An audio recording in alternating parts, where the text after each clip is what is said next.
Well, good afternoon, and good evening, and good morning, wherever in the world you may be. I'm Geoffrey Ready, Chair of Orthodox Christians in Dialogue with Jews, a working group of the Orthodox Theological Society in America. And on behalf of our collaborators for this event, the Wheel Journal, l'Action chrétienne des étudiants russes, Mouvement de jeunesse orthodoxe in France, and the Volos Academy for Theological Studies in Greece, I would like to welcome you to this two-day online conference on the Orthodox Church and the Shoah.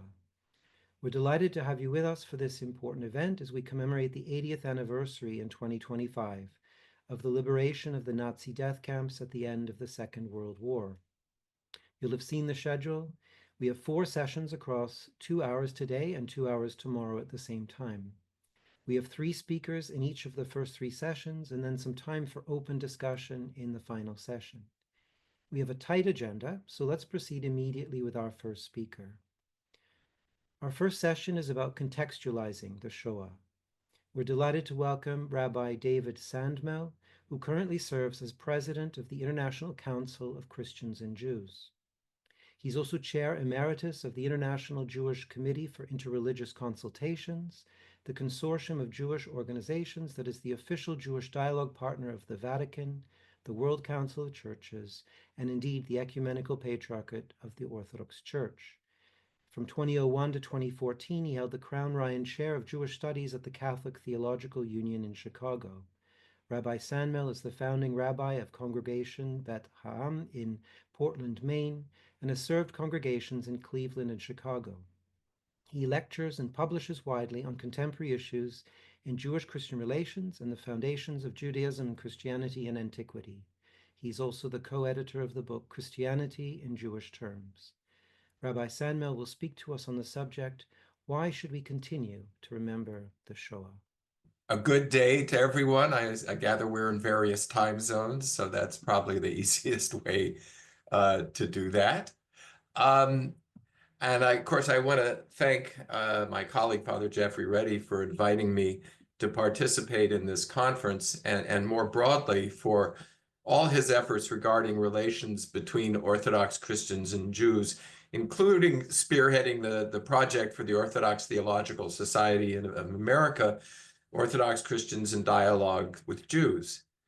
And also I want to thank the Wheel for its involvement in the conference. And here I should admit that my admittedly limited research on Orthodox Christian-Jewish relations led me very quickly to this journal. So I'm grateful for that.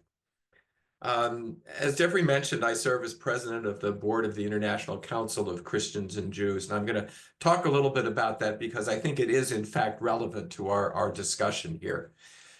It was the aftermath of the Second World War, specifically, I've never seen this, okay. Specifically, the realization of the relationship between Christian anti-Judaism and Nazi genocidal anti-Semitism that really catalyzed modern Jewish-Christian dialogue and eventually led to the establishment of the ICCJ. I think in many ways it also catalyzed the entire modern interreligious relations field. In the summer of 1947, an international emergency conference on anti-Semitism brought together Jewish and Christian leaders in the Swiss village of Seelisberg.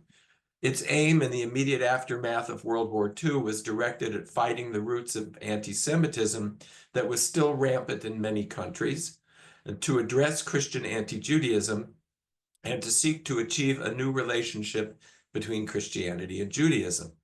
The final statement of the Seelisberg conference included the now famous 10 points of Seelisberg, based on the pioneering work of the French Jewish scholar Jules Isaac.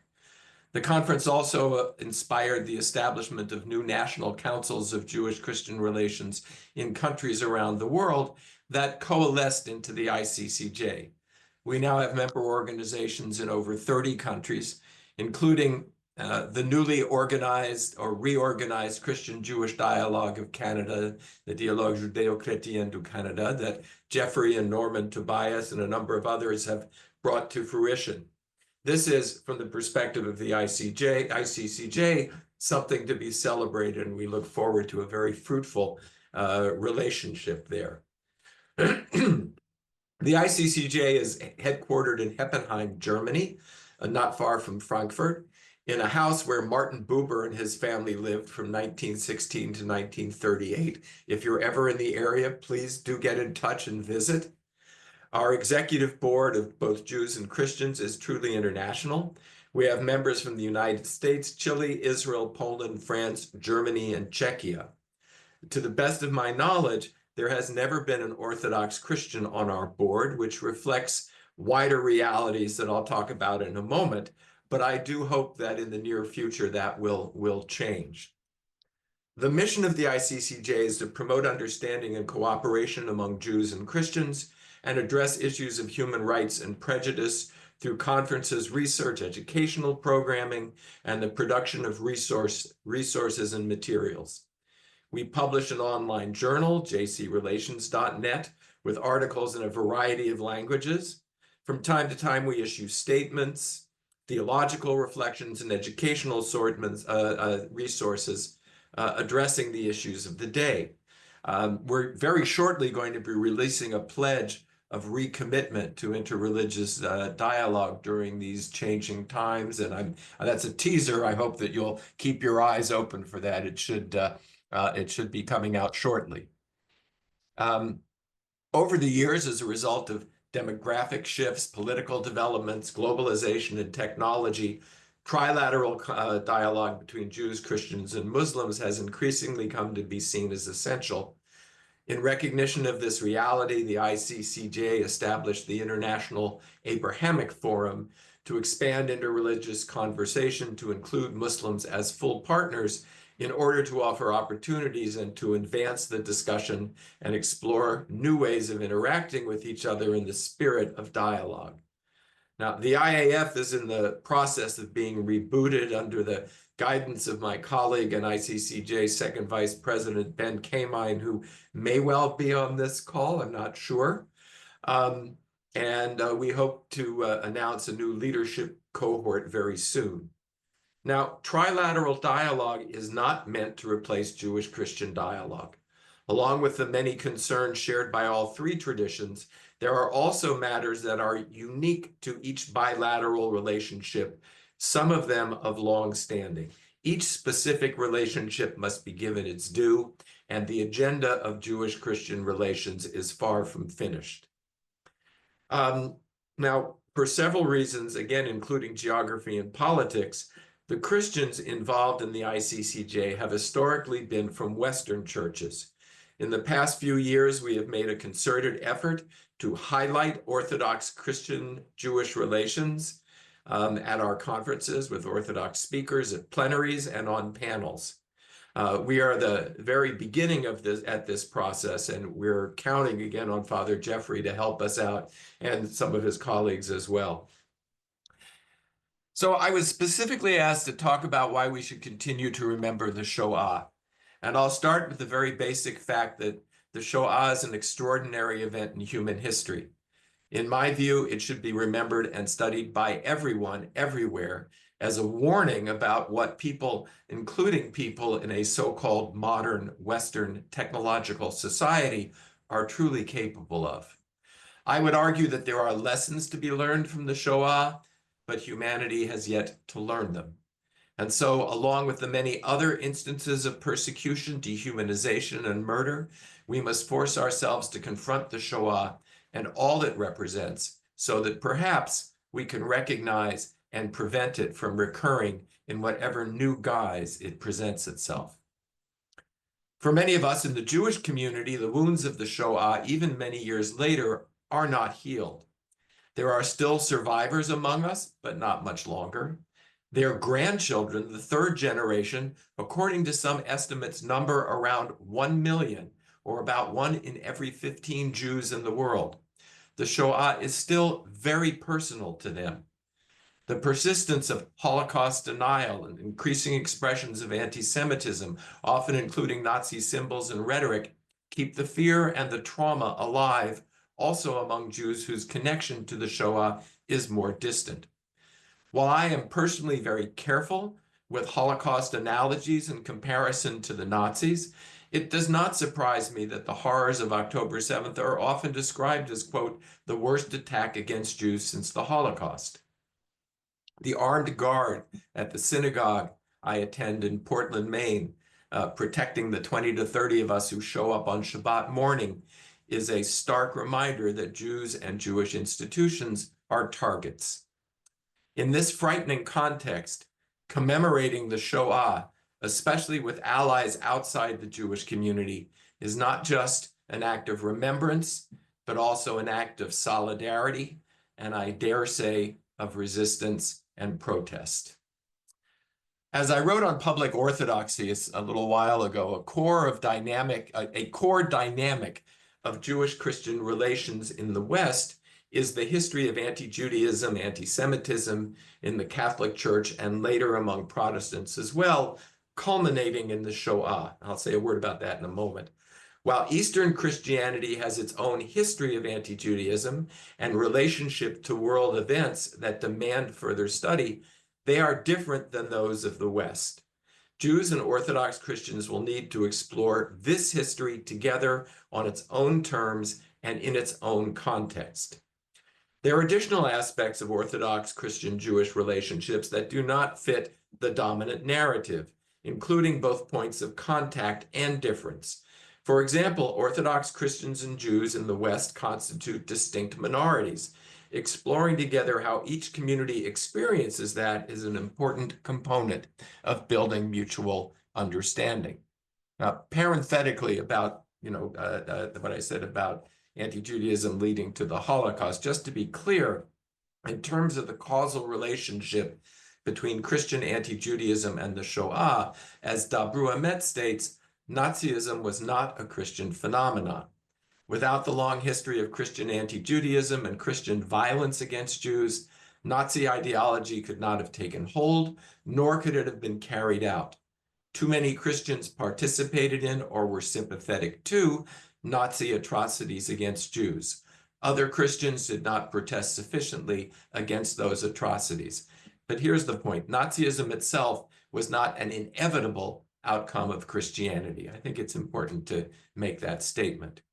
Now, for many Western Christians, remembering the Holocaust is an essential part of their ongoing effort to confront Christianity's contribution to and the participation of Christians in the genocide of European Jewry. This was felt particularly intensely in the immediate aftermath of the war and was a significant factor in the formation of the ICCJ and continues to be an important aspect of our identity.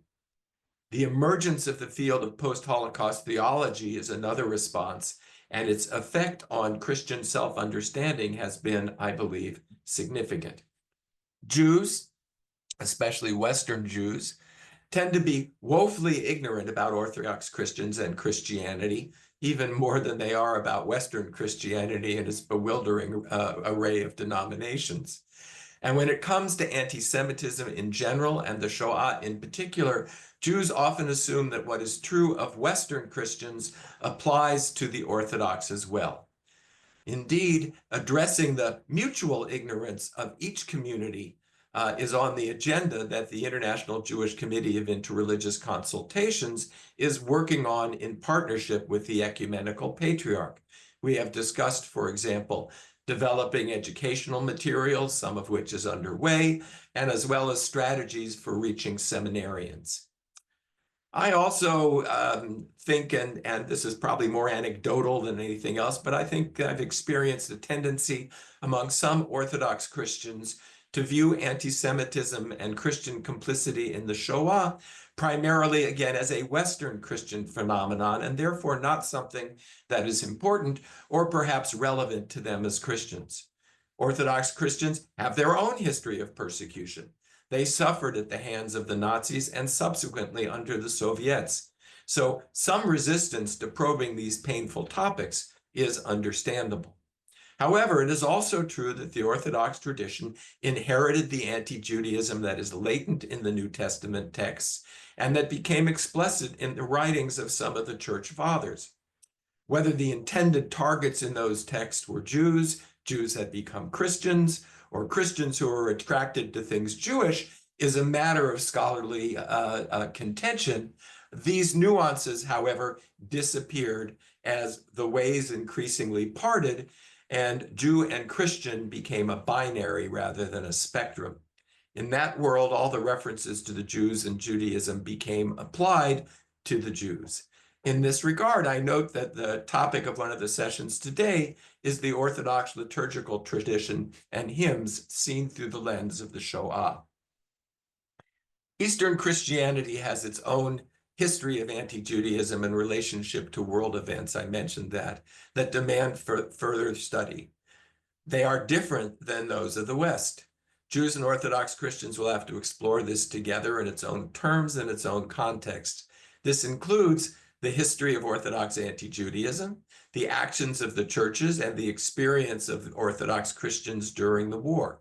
This conference is focusing on some of these questions, and in my view, is an excellent example of the increasing interest in this history and in Jewish Orthodox Christian relations. Another reason for Jews and Orthodox Christians to remember the Shoah is related to the situation in the Middle East. Though small by percentage, the Orthodox presence in the Middle East in general, and in Israel-Palestine in particular, is highly significant, certainly to the global Orthodox community, but also to the Christian world more broadly. If one's vision of peace involves coexistence between various groups in the region, appreciating each other's historical experience and wounds, including those of Palestinian Christians, especially Palestinian Orthodox Christians, will be required. In one of my favorite Hasidic stories, the rabbi tells his students about an experience he had at a local tavern where two men had apparently been drinking for some time. One asked the other, "Do you love me?" The second responded, "Of course I love you." The first asked, "Do you know what hurts me?" The second said, "No, how can I know what hurts you?" To which the first responded, "How can you say you love me if you don't know what hurts me?" Now, I like to tweak the moral of that story a little. And rather than, not if you know, but if you really love me, then you must be willing to learn what hurts me. Remembering the Shoah, learning about what pains Jews and what pains our Orthodox Jewish comrades can help all of us love our neighbors as ourselves. Thank you. Thank you, David. I'm now going to speak a little bit about the theological problem of the Shoah in Orthodox Christian tradition. I have 20 minutes. You are a mixed audience, some of whom will find what I'm about to say blindingly obvious, but there are others for whom this may be surprisingly new.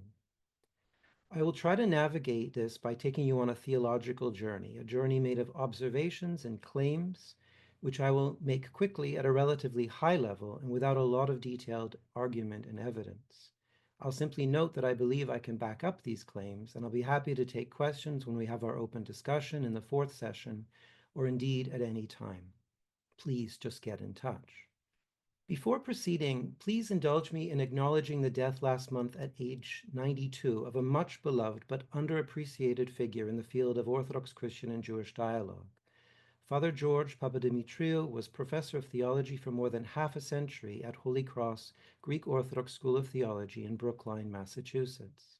He served as president of the Orthodox Theological Society in America and promoted understanding among Christians and Jews through various organizations, including the World Council of Churches and the National Conference of Christians and Jews.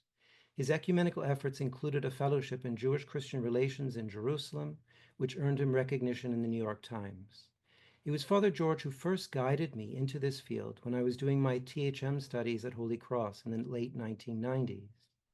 I was overjoyed to meet him again at last year's OTSA conference, which honored him along with other long-standing faculty at Holy Cross. He followed up by phoning me after the conference. We had a long chat about our recently formed OTSA working group, Orthodox Christians in Dialogue with Jews, and he was delighted to know that the legacy of his work was being preserved and developed. Much of what I'm going to say here today is simply teasing out the implications of things he taught me. Memory eternal, Father George, and may his memory be a blessing. To speak about the theological problem of the Shoah in Orthodox Christian tradition, we need first to know what theological problem did the Shoah expose within Christianity. The Holocaust, of course, prompted profound theological reflection in many quarters, not least questions of theodicy. Where was God in all of this? Is God just? Is God merciful? But the question that dominated over all others was simply, how did we allow this to happen? And a consensus answer emerged that can be summed up in the phrase coined by the French historian Jules Isaac, who himself tragically was bereaved in the Holocaust. L'enseignement du mépris, the teaching of contempt towards Judaism and Jews that was embedded in Christian tradition. As we've already heard here, it may not be that Christian anti-Judaism led directly to the Nazi death camps, but an entrenched anti-Judaism meant that there was no resistance to modern racist anti-Semitism when it arose. Summing up Jules Isaac, Maurice Ryan wrote, "For Isaac, the Shoah would not have been possible without the consistent Christian teaching of contempt for the Jews played out over the preceding 2 millennia. This practice of contempt for Jews was enacted under the cover of the Christian message of love of God and neighbor. He believed the virulent anti-Semitism practiced by the Nazis could not have occurred without this conditioning of the population by the teaching of contempt. This was so even as the Nazis disavowed connection with the church. He also wanted to demonstrate that Christianity was born from Judaism and could not have existed without it." This last point is important. For Christianity, the Shoah represented an acute theological crisis. It unveiled a troubling complicity rooted not merely in social prejudice, but in centuries-old theological disposition towards Judaism. Isaac's groundbreaking scholarship in works such as Jésus et Israël profoundly reshaped Western theological attitudes, and notably, as we've already heard, influencing the formation of the International Council of Christians and Jews at Seelisberg in 1947. The 10 points of Seelisberg seen here were formulated by Isaac, distilled from 18 recommendations he made for Christian education. And these points may appear rather modest in terms of our theology today. They simply urge Christians to recall basic truths drawn from the New Testament, namely that Jesus himself, along with the first disciples, apostles, and martyrs, were all Jews. They call for rejecting harmful and superstitious beliefs that the Jewish people are reprobate, cursed, or destined for suffering. Yet even these seemingly simple affirmations stood in opposition to what had become a dominant theological narrative.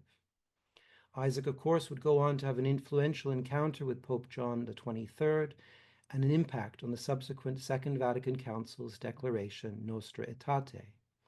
This document decisively repudiated accusations of deicide against the Jewish people, rejected collective guilt, and marked a significant turn from supersessionism, the belief that the Christian Church had superseded the Jewish people in God's covenant. Now, these discussions were centered in Western Christianity, particularly within Roman Catholicism, and Orthodox Christians were largely outside this critical discourse. Of all the reasons given for this, none has to do with theological incompatibility. The points of Seelisberg are largely harmonious with Orthodox theology. They emphasize biblical continuity, affirm the Jewish heritage of Jesus and the apostles, and reject harmful stereotypes. But they do challenge Orthodox Christians to critically reflect on our own tradition and invite us into dialogue to ensure our teachings are grounded in respect and historical accuracy rather than perpetuating harmful narratives. And there are several intertwined historical, theological, and sociocultural factors that have contributed to this invitation and challenge going largely unheard. In the aftermath of the Second World War, Orthodox churches were historically constrained by communist oppression, limiting their engagement in ecumenical and interreligious dialogue. Moreover, the not negligible impact of the formation of the State of Israel and ensuing Arab-Israeli wars over many decades on the minority Christian population in the Middle East, the majority of which is Orthodox Christian, has not created favorable conditions for theological reflection and dialogue. Unlike Catholics and many Protestants, Orthodox ecclesiology is not structured for immediate communal responses to contemporary issues. Orthodox tradition is decentralized, with no single world authority. We struggle to come together to agree the sky is blue, let alone tackle difficult issues. Orthodox theology places tremendous emphasis on the value and authority of patristic writings, some of which include anti-Jewish polemics. We face difficulty addressing these texts critically without feeling that that would compromise tradition. And this has become all the more difficult under modernity when the living tradition of the pre-modern church, which always included a lively and flexible pastoral engagement with contemporary issues, was reduced by a more rationalist paradigm and black and white categorical thinking. Whilst Western Christians were prepared to jettison patristic tradition given its embedded teaching of contempt, Orthodox Christians don't really have such an easy option. Orthodox Christians have preferred a spiritual theological model for engagement and dialogue rather than the historical political model prevalent in Western dialogues initiated by Jules Isaac and others. In Isaac's own day, Orthodox theologians like Sergei Bulgakov and Leon Zander were putting forward the case for a more spiritual encounter and discussion. An understanding of the Orthodox Church as the one holy Catholic and Apostolic Church, again a claim hardened under modern rationalism, makes self-critique difficult, if not impossible. How can the true Church err? How can it need reform? Related to this is an unwillingness to learn from others. If we're not even able to talk among ourselves and have an internal dialogue addressing anti-Judaism in our preaching, teaching, and worship, we're hardly likely to engage with others in this work. There are notable exceptions. Orthodox theologians such as Nikolai Losky and Olivier Clément, who praised Vatican II's courage in addressing historical anti-Semitism. But most Orthodox are sadly unlikely to take any cues from documents like Nostra Aetate.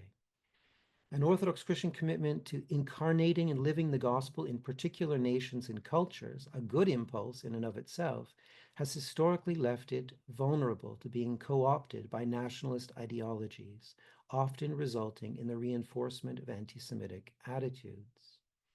Now, these are all true, but I believe there may be a deeper reason for this limited Orthodox engagement in post-Holocaust theological reflection, for this almost lack of interest in addressing what Isaac had described as a teaching of contempt. What if the teaching of contempt was not actually the fundamental problem? What more fundamental theological problem did the Shoah expose? And I believe it's primarily a question or even a crisis of Christian identity. What is ultimately the meaning of God's covenant with Israel and the eschatological ingathering of the nations? Father Lev Gillet was a French Orthodox hieromonk who wrote several books on liturgy and prayer under the alias A Monk of the Eastern Church. His remarkable book, Communion in the Messiah, was written in 1941. This was more than 2 decades before the Second Vatican Council and the watershed document Nostra Aetate. His book was even before the full horror of the Shoah was known and before the establishment of the modern state of Israel. He wrote without the help of the Dead Sea Scrolls or contemporary scholarship on Second Temple Judaism, in which we have come to know just how thoroughly Jewish early Christianity was. And yet in his book, Father Lev was prophetically calling for almost everything that has emerged in Jewish-Christian relations since, including the need to understand and coordinate the relationship between Israel and the nations within God's saving covenant.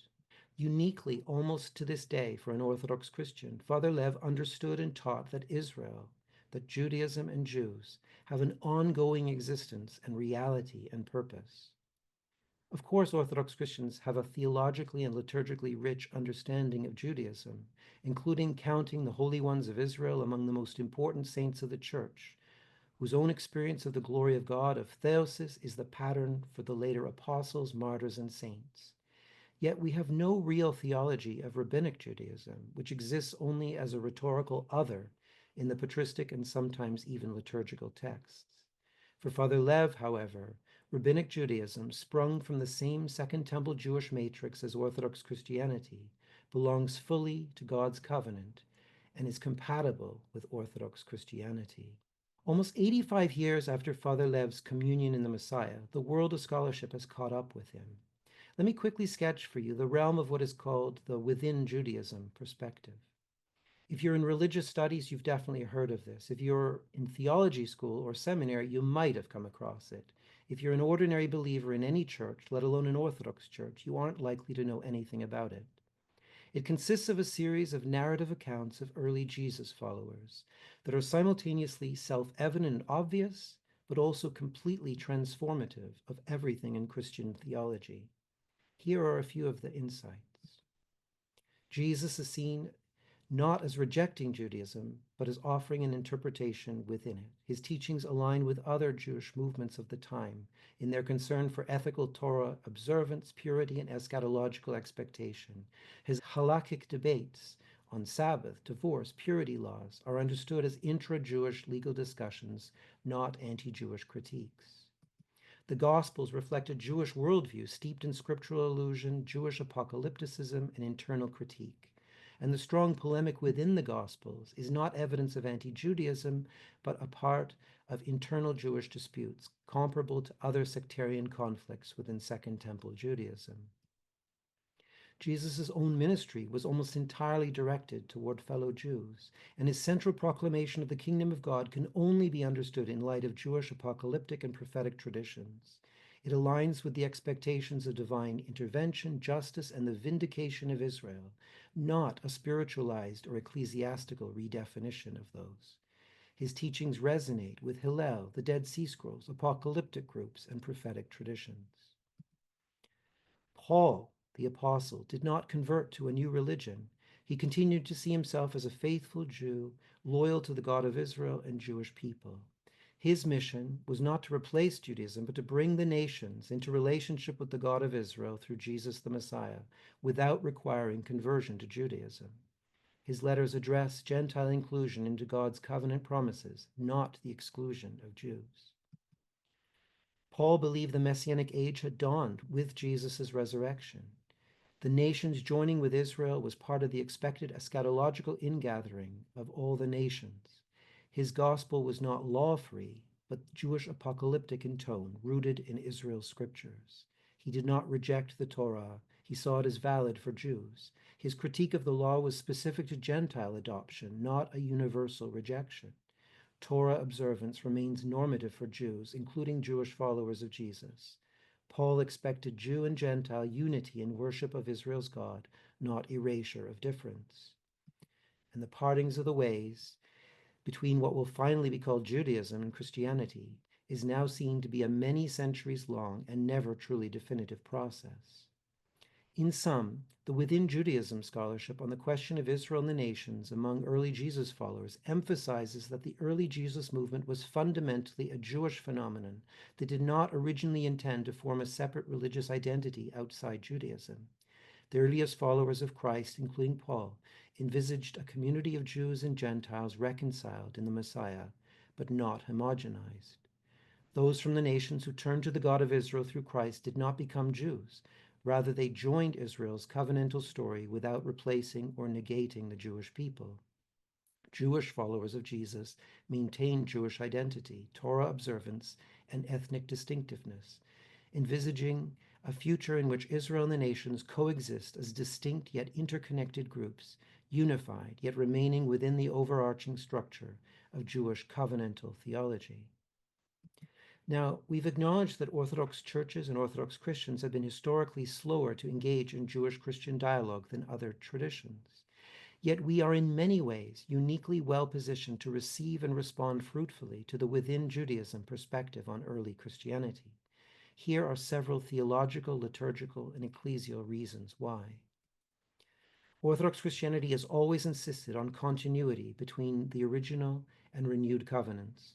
The Church sees itself not as a replacement of Israel, but in total continuation with it, just eschatologically reframed in light of the Christ event.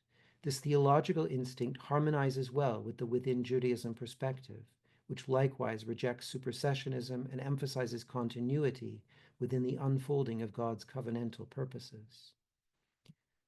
The Orthodox Church preserves a richly developed liturgical tradition that is saturated with biblical language, particularly from the Psalms, prophets, and scriptural narratives. These are not treated as relics of the past. Orthodox worship already sees itself as being within the story of Israel, not outside or above it, resonating strongly with the within Judaism model.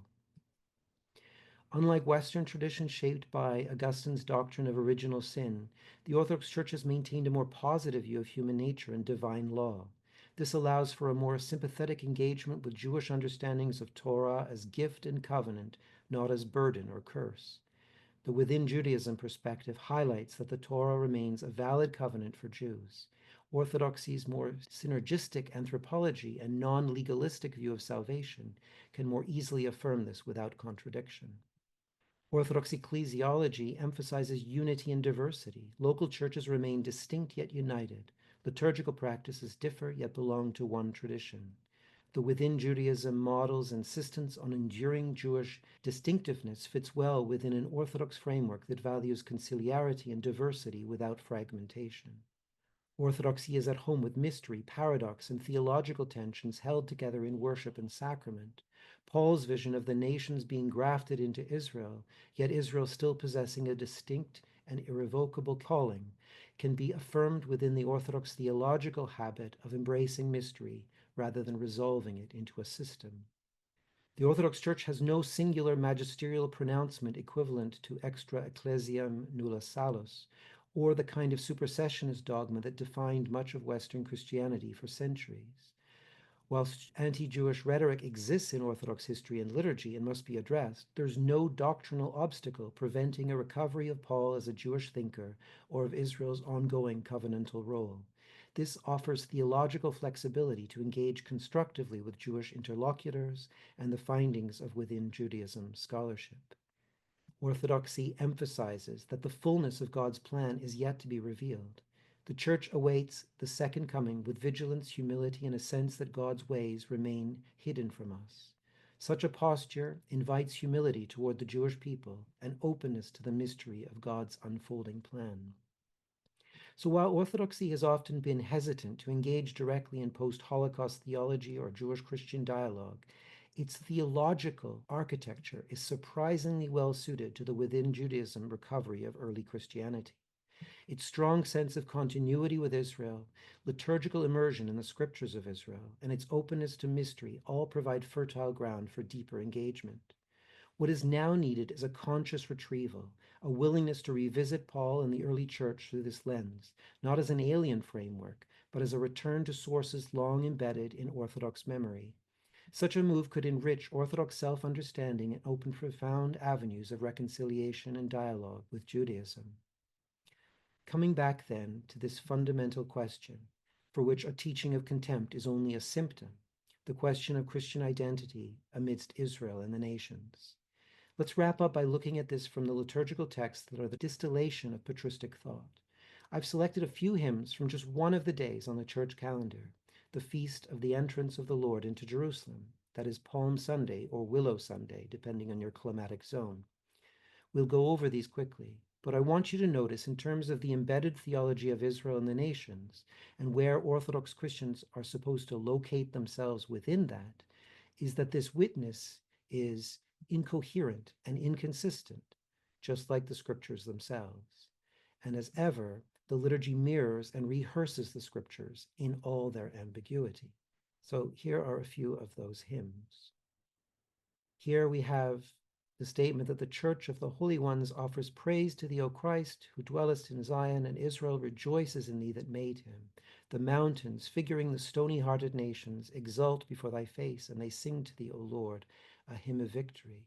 This theme of Israel and the nations occurs again and again in our hymnography. And notice here how positively Israel is depicted and how negatively the nations are. The nations are stony-hearted. Israel and Zion are the church of the holy ones.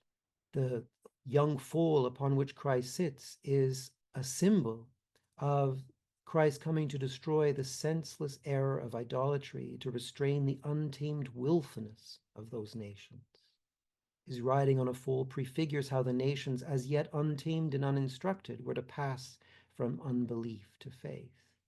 And yet here, sadly, we also have a statement that according to the historical event, certain Jews, but here stated more widely, Jews blasphemed unlawfully. Notice how law is, though, depicted positively because they are acting against the law. And here, in all this ambiguity in the hymnography, we have a statement that seems somewhat supersessionist. The new or renewed Israel is a church of the nations. And yet, at the same time, is crying with the prophet Zechariah and calling the daughter of Zion to rejoice. and celebrating the coming of the King of Israel.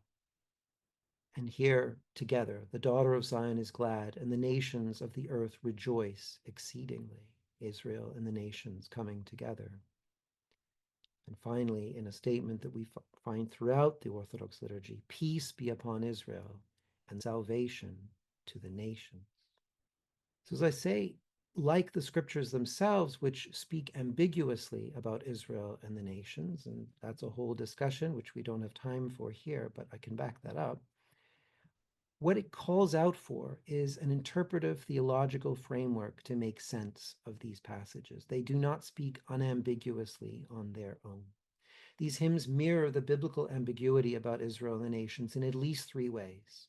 Election of Israel is not abolished, but is somehow being reinterpreted.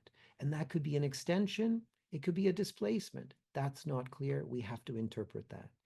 Judgment and mercy fall on both sides. The nations are idolaters, but are being saved. Israel blasphemes, but is still the holy city and still rejoices in God. And throughout, Zion remains central. Even as the Gentiles are gathered from afar, they come to Zion, not away from it. This retains the Jewish root of salvation history, even as its branches spread universally. And this liturgical ambiguity is crucial. The tradition has often leaned too far towards rejection, interpreting Jewish unbelief as divine punishment and Christian faith as triumph. But the very texts of our worship hold a deeper tension. They still name Zion as the dwelling of God. They still speak blessing upon Israel. These ambiguities give Orthodox theology resources, however underexplored, to move away from supersessionism and toward a vision of coexistent covenantal faithfulness.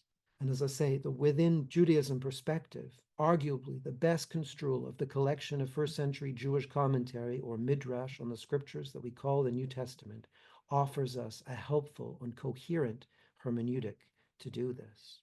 So what would this look like? What are some of the theological and ecclesiological principles of Orthodox Christianity within Judaism?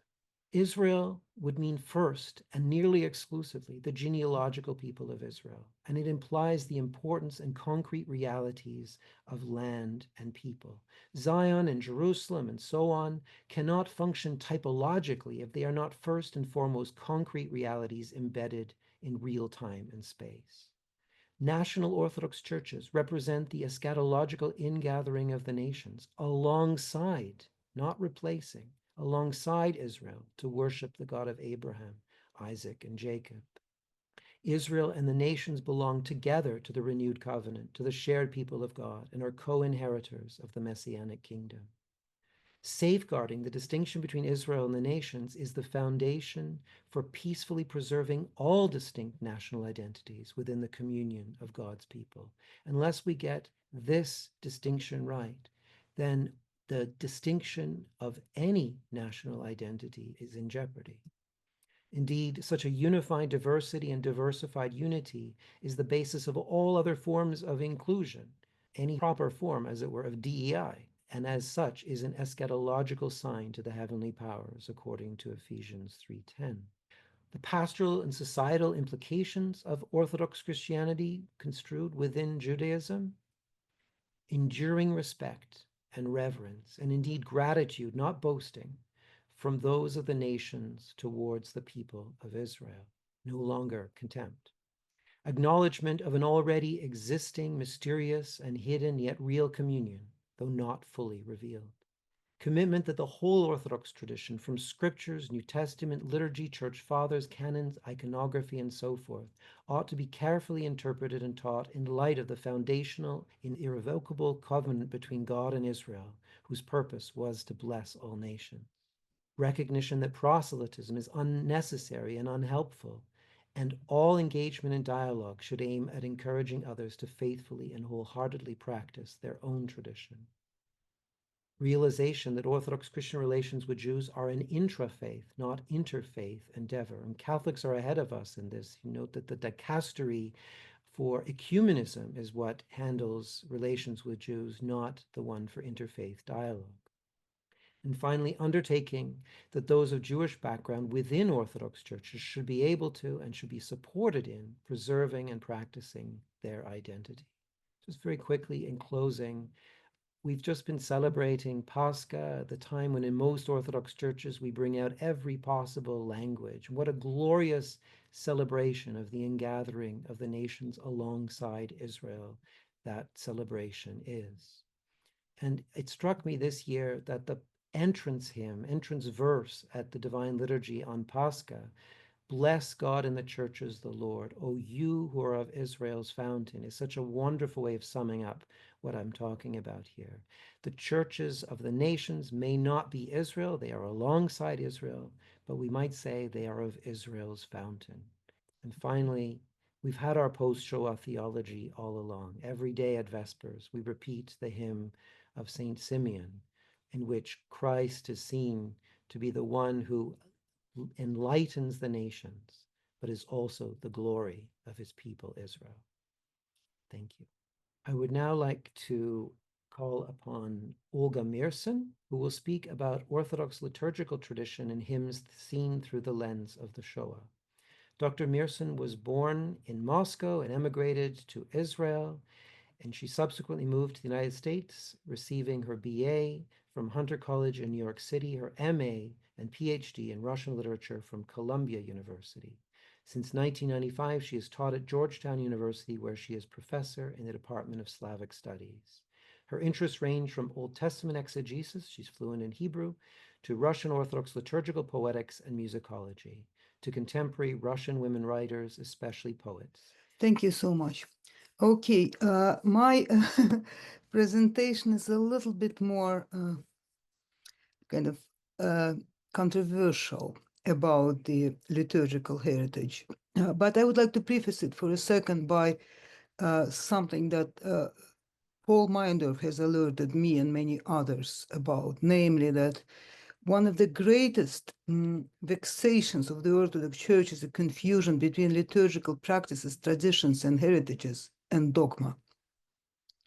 So with that in mind, I think there are great opportunities for liturgical revisions. Yet I would like to, I mean, we can always look for something that is indeed ineffable about this huge, treasury of tradition, but we don't have to buy it wholesale as the obligatory dogma. By the way, this may also pertain to our attitude towards the patristic tradition, the speculative patristic tradition as well. Okay, now I would like to dwell on my actual presentation. My approach to the roots of anti-Semitism in the liturgy, especially the Holy Friday sequence, is not historical. I will not probe into who the text's authors or compilers were, whether they were anti-Semites or not, etc., or even why, as far as the historical, background. Many others, real historians, unlike myself, have dwelt on these very relevant questions. I am more interested in our current Orthodox faithful's reception of these texts in the liturgy. After all, by hearing them in the church, we passively condone their content, and by singing, chanting, or reading them, I used to be a director for quite a while and sometimes dab in it, we get implicated, at best unconsciously, in co-authoring them. But the subconscious mind, if left unreflected upon, becomes a very powerful weapon of the enemy against all human race, including the God-man himself. This makes the problem relevant for why a seemingly sane mind might turn anti-Semitic in a very primitive way. Once, however, Christians are no longer implicated in the Jews' predicament or responsibility for killing their own Jewish God, they know whom to blame, as long as that is not themselves as members of the pan-human race whom Jesus joined. The trouble is, like every psychological projection of guilt, this one turns the anti-Semitic Christian into an imposter, thinking that had I belonged to those contemporaries of Christ, I would have done better. So I am allegedly more fit for the position of true heir than any of them. The pronouns are crucial for my view. Too bad Christ has actually saved the same people who crucified him, first and foremost, and only then the non-Jews, solely by the extension of his infinite love, as John 11:49 through 52 indicates. Not through their alleged merits of not being like those Jews there, especially since those merits are purely hypothetical. They weren't there, you know, unlike the harrowing predicament of his own people throughout history. In our days, not only in the past, the consequences of this anti-Semitism, which insists on the self-dissociation from Christ's crucifiers, such as the Shoah victims did, it's also, I share it also. In other words, this stuff is relevant. By Orthodox liturgical texts, but Orthodox liturgical texts primarily, to me, are relevant and symptomatic of this process of dissociation for several reasons. I would list two that are important in my eyes. First, the text shaped the subconscious mind of the faithful standing in the church by instilling a version of the events that they sing, read, or hear more strongly than the reading of the scriptures would when alone at home, sitting in an armchair, or even standing up and praying. Second, more pertinently to my semiotic and poetic analysis, the power of the Byzantine liturgical tradition is that it implicates us, the listeners of these texts, in becoming co-participants. This poetic effect is immense when harnessed both for good and for bad. Existentially, it's one of the definitive features of an Orthodox self-awareness. First, the good. For the good example, let me cite my favorite sticheron of the Holy Week, repeated throughout the Holy Friday for the veneration of the shroud. It is sung whenever we venerate the shroud. We do so with both our body and our mind, thus becoming co-participants with the characters mentioned in the placing of the shroud, that is, Christ himself, in the tomb. The next, the original participants, all Jewish by the way, quote one another in the text of the sticheron, thus inviting us to their company. The invitation is for us, A, to come and bless, thank the ever-memorable Joseph, very much a Jew, but one we really care to associate with, we Orthodox Christians, whom we quote, B, asking Pilate for the bodies of the stranger, homeless and lamented by his mother, in turn quoted, C, now by Joseph of Arimathea, the one whom we start blessing, okay, who the Mother of God, in turn cites Saint Simeon's prophecy, a weapon has pierced my heart. Then she says, but turn my lament into the joy of thy resurrection. And then at the conclusion of the hymn, we join her and Joseph and Simeon as well. We venerate thy passion, O Christ. We venerate thy passion, O Christ, and thy holy resurrection. This is the power of implicating us in the events of the situation. In other words, we come as observers and end up being participants.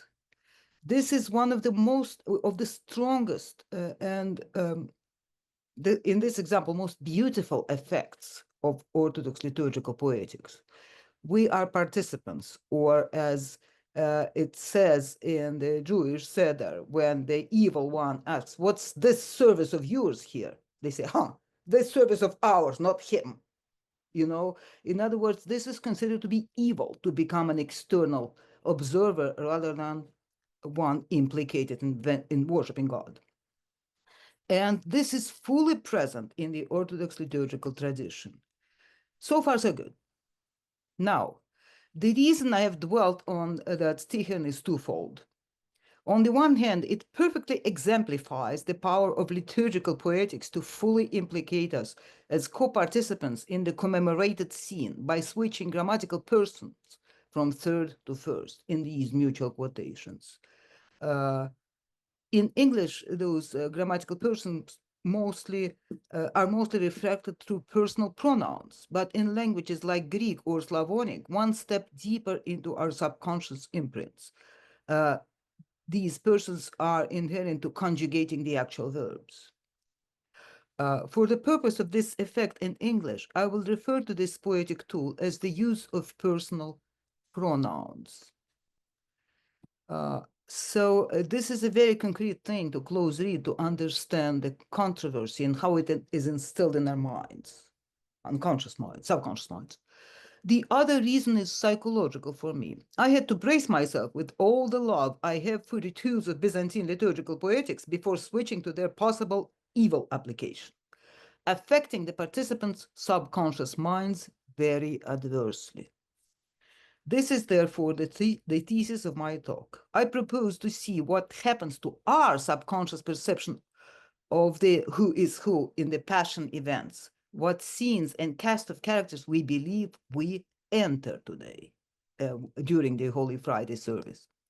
Again, historically, it would be interesting to analyze the anti-Semitic mentality of the authors of these hymns, but many people dwell thereon. My husband, for instance, keeps reading on such historical figures as Eusebius, Constantine, or Justinian. It is important historically who of those and others imported their innate mentality to their conversion versus who among them further brainwashed whom. It's very important. Not my approach, but still. Ingo, on her part, dwells on the monastic authors' possible projections of their own passions and vices, such as avarice on Judas, harping on it ad nauseam in the Holy Week liturgical texts. I am more interested in what these projections do to me. I'm, by the way, a Jew, very much so, and my contemporaries today, as it is relevant for the Holocaust contemporaries in the Orthodox Church. It was relevant.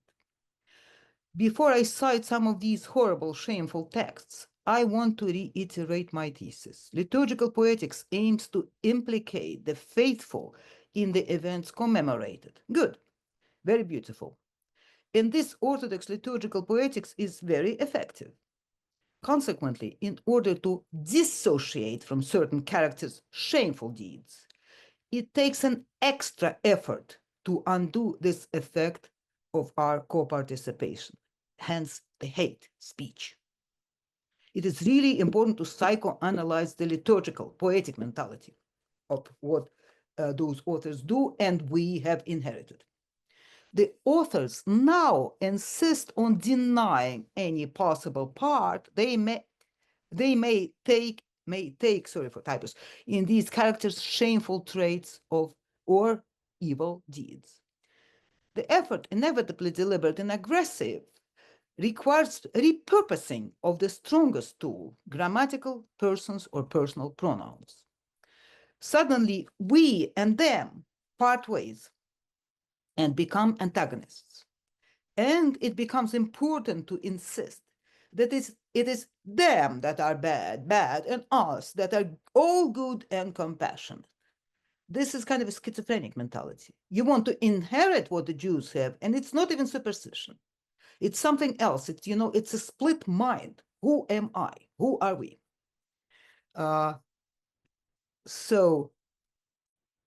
In that case, naturally, we are not Jewish.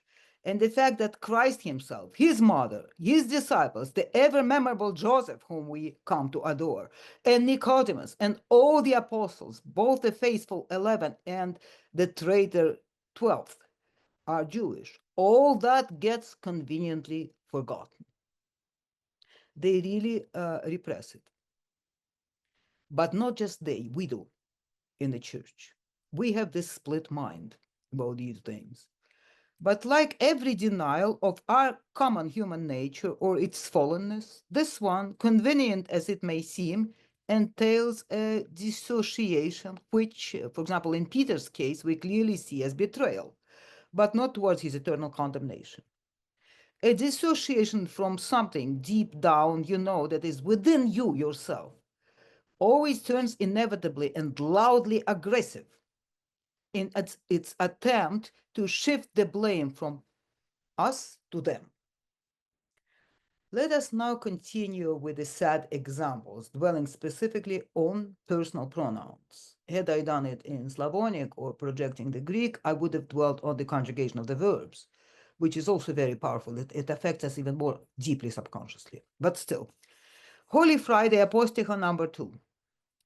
Why does the impious and transgressing people imagine vain things? Why have they condemned to death the life of all? O mighty wonder! The creator of the world is delivered into the hands of lawless men.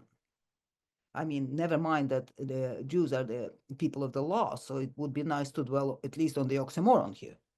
But it's not done. And he who loves mankind is raised upon the cross that he may free the prisoners in hell who cry, O long-suffering God, Lord, glory to thee. At least here, it's them to blame, but at least it's not us to benefit. But let's continue. The 13th antiphon. The assembly of the Jews besought Pilate to crucify thee, O Lord, for though they found no guilt in thee, they released Barabbas, the malefactor, and condemned thee, the righteous, and so they incurred the guilt of murder. But give them, O Lord, their reward, for they devised vain things against thee. You know, like I have nothing to do with it. We know all about the children who would blame either a fictive character or their sibling or someone for something they've just done. It's guilt talking, which would be nice if they acknowledged it, you know. For example, the invectives of Jeremiah against Israel are much stronger, but they're about us, transmitted from God, not about some them. Antiphon 11, which I find a huge problem as a whole. They intersperse the readings of the passions from the 12 Gospels for the non-Orthodox among us. In exchange for the good things that thou hadst done for them, transgressing people condemned thee to be crucified, O Christ, and gave thee gall and vinegar to drink, but reward them according to their deeds, O Lord, for they did not understand thy condescension, implying that we have understood it, and we now are entitled to the benefits of your sacrifice, although these benefits would primarily be bestowed on the crucifiers, not on the us. Okay? Now, this comes from the book of Daniel, the traditional Ode 8 reference. By the way, all of the liturgical structure of the Orthodox services is borrowed from Temple Judaism and inevitably from the Hebrew Bible. You know, but then the paraphrases take you into interesting directions. I'm talking about this as a form of some kind of a split mind, pathologically split mind, but not necessarily conscious. The godly youth exposed a monument of godless wickedness, but the lawless assembly, is enraged and takes vain counsel against Christ. So these were the good Jews, and those are the bad Jews. They plan to kill him who holds life in the palm of his hand, whom all creation blesses and glorifies throughout all ages. Like we have no role, we have no part in any of this. Trupari after Ode 8, Ode 9 from the 3 Ode of the canon. And Trupari is something that people read, fortunately. At least they don't sing them, but also, you know, the more prudent of our liturgists, including yours truly about 15 years ago, and many others, we all exclude them. But you can come to an Orthodox church and people will do it on autopilot. That's what happened to me, by the way, at the church I went to for the Holy Friday this year. A destructive band of God-forsaken wicked murderers of God, the synagogue, attacked thee, O Christ, and dragged thee away as an evildoer, the creator of all whom we magnify. The impious man, ignorant of the law and hearing the voice of the prophets to no avail, like we heard it, to a great avail, right? By implication, drag thee away as a sheep to be unjustly slaughtered, the master of all whom we magnify. We are the good guys, right? So in order to present ourselves as the good guys, it's inevitable to present the crucifiers as the bad ones. The priests and scribes caused the life that had been betrayed to the Gentiles to be destroyed, striking in their jealous wickedness him who by nature is the giver of life, whom we magnify. Then the last troparion in that ode. Like a pack of dogs, they surrounded thee, O king, smiting thee on the cheek with their hands. They questioned thee and bore false witness against thee, yet by enduring all things, thou hast saved us. So there is something here that is completely crazy. You know, you shop around. Whenever you feel like it, you're a Jew. Whenever you, as a Jew, might feel guilty, it's them. It's not you anymore. And until all of these texts are completely purged, there are ways of doing it. For example, it's enough sometimes to replace the them with the us. It's particularly easy in English because it doesn't require any change in the conjugation of the verbs. Okay, sometimes it's by far not enough because it wouldn't be good to replace compassion for Christ during his passions with breast beating either. Because breast beating, our expression of our immense guilt, even if we accept it and own it, is still about us, not about him. So I'm not sure that would be a radical improvement for us as Christians. But at least there is some kind of an acknowledgement that we cannot claim any inheritance of Christ's redemption unless we own to co-crucifying him. Even our most beautiful hymn, a troparion on the, actually it's a primary irmos, or primary ode for the Paschal canon, and our extremely Jewish burial of the shroud, with its readings, including the chapters 37 of Ezekiel about the dry bones. They are Judophiliac, they're extremely Jewish, they're very rooted in Jewish associations, the scriptures, allusions, etc. Even they cannot make up for one tiny thing that it says in a very beautiful Paschal ode. Yesterday I was crucified with thee, O Christ. Today I rise again with thee. It's all very nice, but nobody says, yesterday I crucified you, Christ, and now you made me partake of your resurrection, so I'm going to rise with you. There, even in that respect, you know, you kind of, the speaker, the lyrical hero, as we say, the lyrical I, still boasts of compassion rather than accepting the responsibility for co-crucifying the Redeemer, which is a very interesting position. For example, in the Gospel, we hear in John himself, I believe, I may be wrong, we hear the fact that the whole people said, crucify him, his blood is on us and our children. But given the allusions and immense relevance of these allusions to the Paschal Lamb, this is how he is supposed to save the Jews. You sprinkle the doorways with his blood,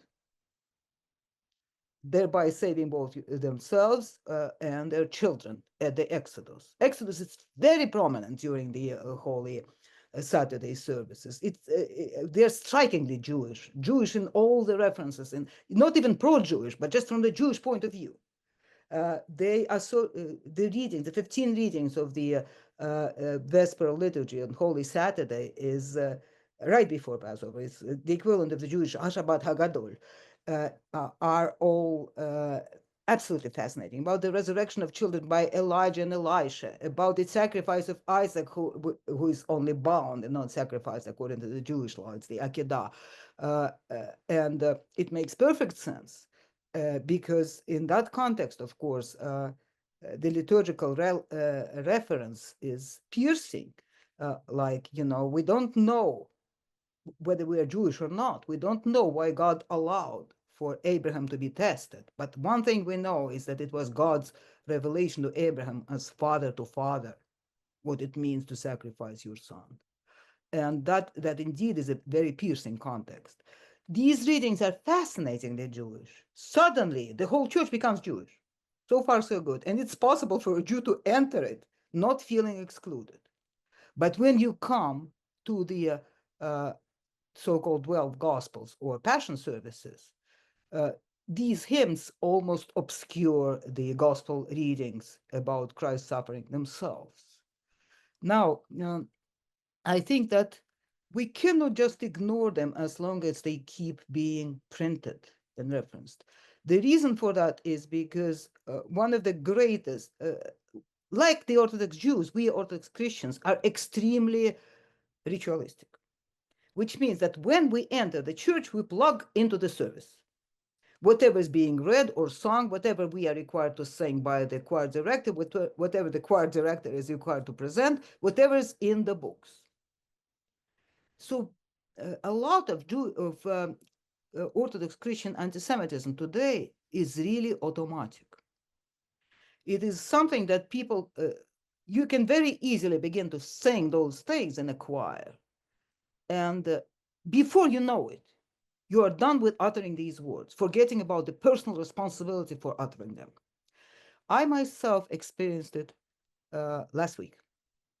I came to the choir where of a very, very friendly parish. I used to direct it for 5 years, nonstop. And the 12 gospel readings and hymns were all purged by the choir director, very much under the influence of our Inga here. But I came there for the service of the position of the shroud, which is the Vespers of Holy Friday during Friday afternoon. And apparently that book was not purged because the choir director who had purged the previous one usually worked on during that service. It's a daytime service. It was the first time he was capable of doing it because the Easter, the Pascha coincided with the West. So he was there, but he was not a director. And he and the rest of the choir very obediently sang stuff of the kind that I presented to you here. And when the first hymn was about to end, I just left the choir. I realized that I couldn't open my mouth and take responsibility for saying this. What was very interesting to me was the reaction of the choir members.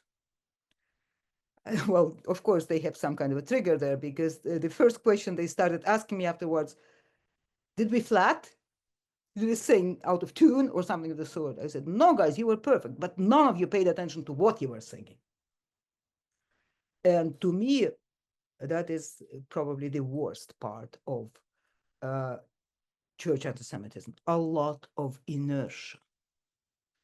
It's a very dangerous thing to accept something, not even out of obedience to tradition, but because you're so used to it, you don't pay attention to what escapes your mouth.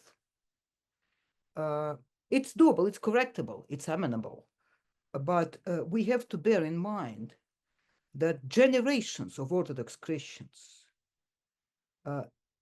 for centuries have been brought up on this stuff, including the most recent resurgings of anti-Semitism coming from the Orthodox Church.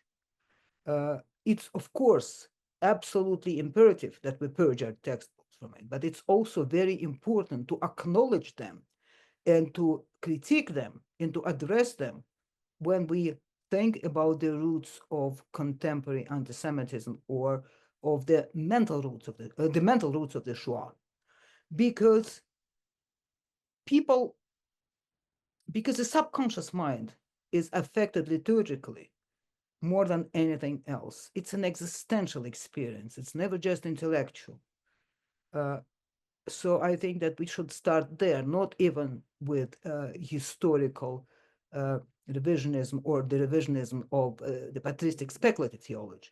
We can always shop around. We can always find treasures there. For example, in the same service, antiphon number 15, which lists all of Christ's passions in the terms of him as a creator, is very beautiful. The Greeks love it. We have very different, beautiful arrangements for it, etc. Today, he who is hanging on the tree, who has suspended earth upon the waters, he who is dressing up the sky with the cloud, is vested with the mock purple robe, etc. But these things, do not blame stuff on them. They create this paradox of God-manhood, like of kenosis, of God voluntarily renouncing his omnipotence and the ease with which we forget about it. The most beautiful thing about those hymns is that once we actually think about what we sing and what we hear, they counter the automatism that I find to be the main curse of Orthodox liturgical practices. They actually they defamiliarize, they kind of make us see things anew, and the greatest paradox of Christianity. But you have to be, the greatest danger is whether there's automaticity with which we do it, or considering all of the heritage as dogmatically obligatory. Thank you for your attention. Thank you very much. Session 2, we'll be remembering the righteous among the nations, hearing the stories of Orthodox Christian saints and heroes whose courageous actions saved Jewish lives. And we'll begin with Father Hildo Bos. Father Hildo was born and raised in the Netherlands. He joined the Orthodox Church in 1990. After his studies of Slavic languages, he studied at St. Sergius Institute in Paris. And between 1995 and 2003 was a board member of Syndesmos, the World Fellowship of Orthodox Youth, in the last 3 years of which being acting president. From 1998 to 2003, he was the moderator of the Youth Advisory Committee of the World Council of Churches. During this time, he edited For the Peace from Above, an Orthodox handbook on war, peace, and nationalism, together with Jim Forrest. Father Hildo has been a member of St. Nicholas Parish in Amsterdam since 1991 and priest since 2009. He's married to Tatiana Arjakovsky, the granddaughter of St. Dmitry Klepinin, one of those who has been declared to be righteous among the nations. So over to you, Father Hildo. Thank you very much. And it's a real joy to see some very dear faces, dear friends here, but also new people, and to see that how much this important topic is alive in the church. Now, I'm going to drop the level of contributions significantly. My contribution is partly a story and partly a very, very shallow reaction, as you can expect from a parish priest just after Pascha. What I'll try and do is to look at some concrete righteous among the nations and try and understand what earned them this recognition. And I understand in doing so that the term righteous has a double meaning. We know it from the recognized martyrs or righteous at Yad Vashem, and obviously at its origin it's a religious term. As you heard in the introduction, I'm going to we have some family references, and this is what I'm going to mainly be talking about. It happened to be the case that both in my own family and in my wife's family, we have some people who were declared righteous among the nations. First and foremost, my wife's grandfather, Dmitry Klepinin, and I think they should have added his wife, Tamara, to the lot, because she was very much in it together with him, although she survived the war and lived to raise my mother-in-law. And on my family side, we have my grandparents, Goos and Bos, and Henny van der Heide, and also my grandmother's aunt. They were very much together in what they did, actually as part of a larger family group. Now, the two families I'm talking about were complete opposites. On the side of my wife, we're talking about Russian emigres, people who had either stayed within the faith or had come back to the faith, people who had gone through the harrowing experiences of what ideology does to human lives. They had gone through the Russian Revolution, they had gone through World War I, they had gone through the Russian Civil War, they had been exiled in different countries. And also, way before the Second World War, these people were part of a network of intellectuals, a network of very practical church workers, youth workers in the church, many of whom were very early aware of the diabolical nature of fascism and anti-Semitism. And on the side of my own family, we are dealing with non-religious people, moderately left-wing, moderately engaged in youth movements, but also important to bear in mind that they lived in a country, the Netherlands, that was not part of World War I, completely managed to escape that experience by remaining neutral.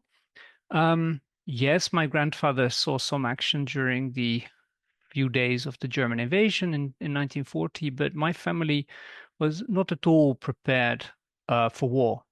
And they had Jewish friends, but they had no experience with active discrimination of Jews, as that was hardly part of life in the Netherlands. And still, in both families, we find people that at some point made a choice that saved lives. And my main source of information is going to be the diaries of my grandfather. He wrote or memoirs rather, he wrote after the war based on the unbelievable amount of letters family members and friends sent to each other, and also from the book my mother-in-law wrote about her father. The book is called Dimitri's Cross.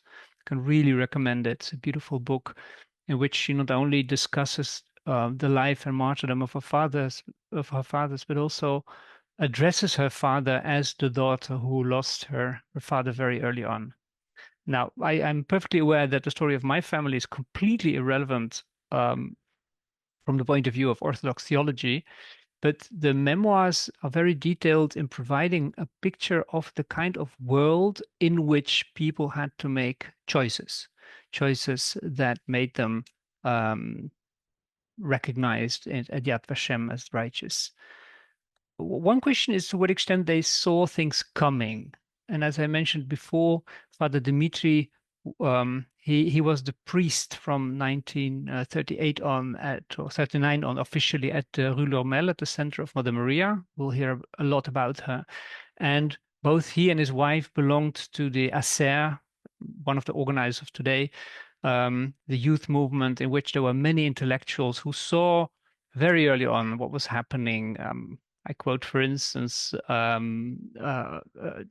report from 1932 with lectures by Vladimir Ilyin and Bulgakov and Berdyaev, for instance, saying every day we open the newspaper and we read about the fall of yet another of the few chances that remain for mankind. We have the sense of a flood that's already begun. And Mother Maria Skoptova from the mid-1930s clearly states how diabolical anti-Semitism is. My grandfather recalls thinking in 1935 when he graduated that war in Europe seemed to be inevitable. So we see Father Dimitri and his wife actually studying Mein Kampf because they start to understand how devious racial theories are. In 1938, we have Berdyaev and Mother Maria actually writing on anti-Semitism, where Mother Maria Skoptsova states, things are clear now. They have fallen into place. Everyone has to make a choice. The enemy is not hiding anything. The enemy is not hypocritical. And we have this beautiful article by Berdyaev on anti-Semitism in which he states that fundamentally for the Christian, there are only two races, those that persecute and those that are persecuted. And it's pretty obvious where the Christians would say. So there was certainly a notion in the milieu of my wife's grandfather of where things were heading.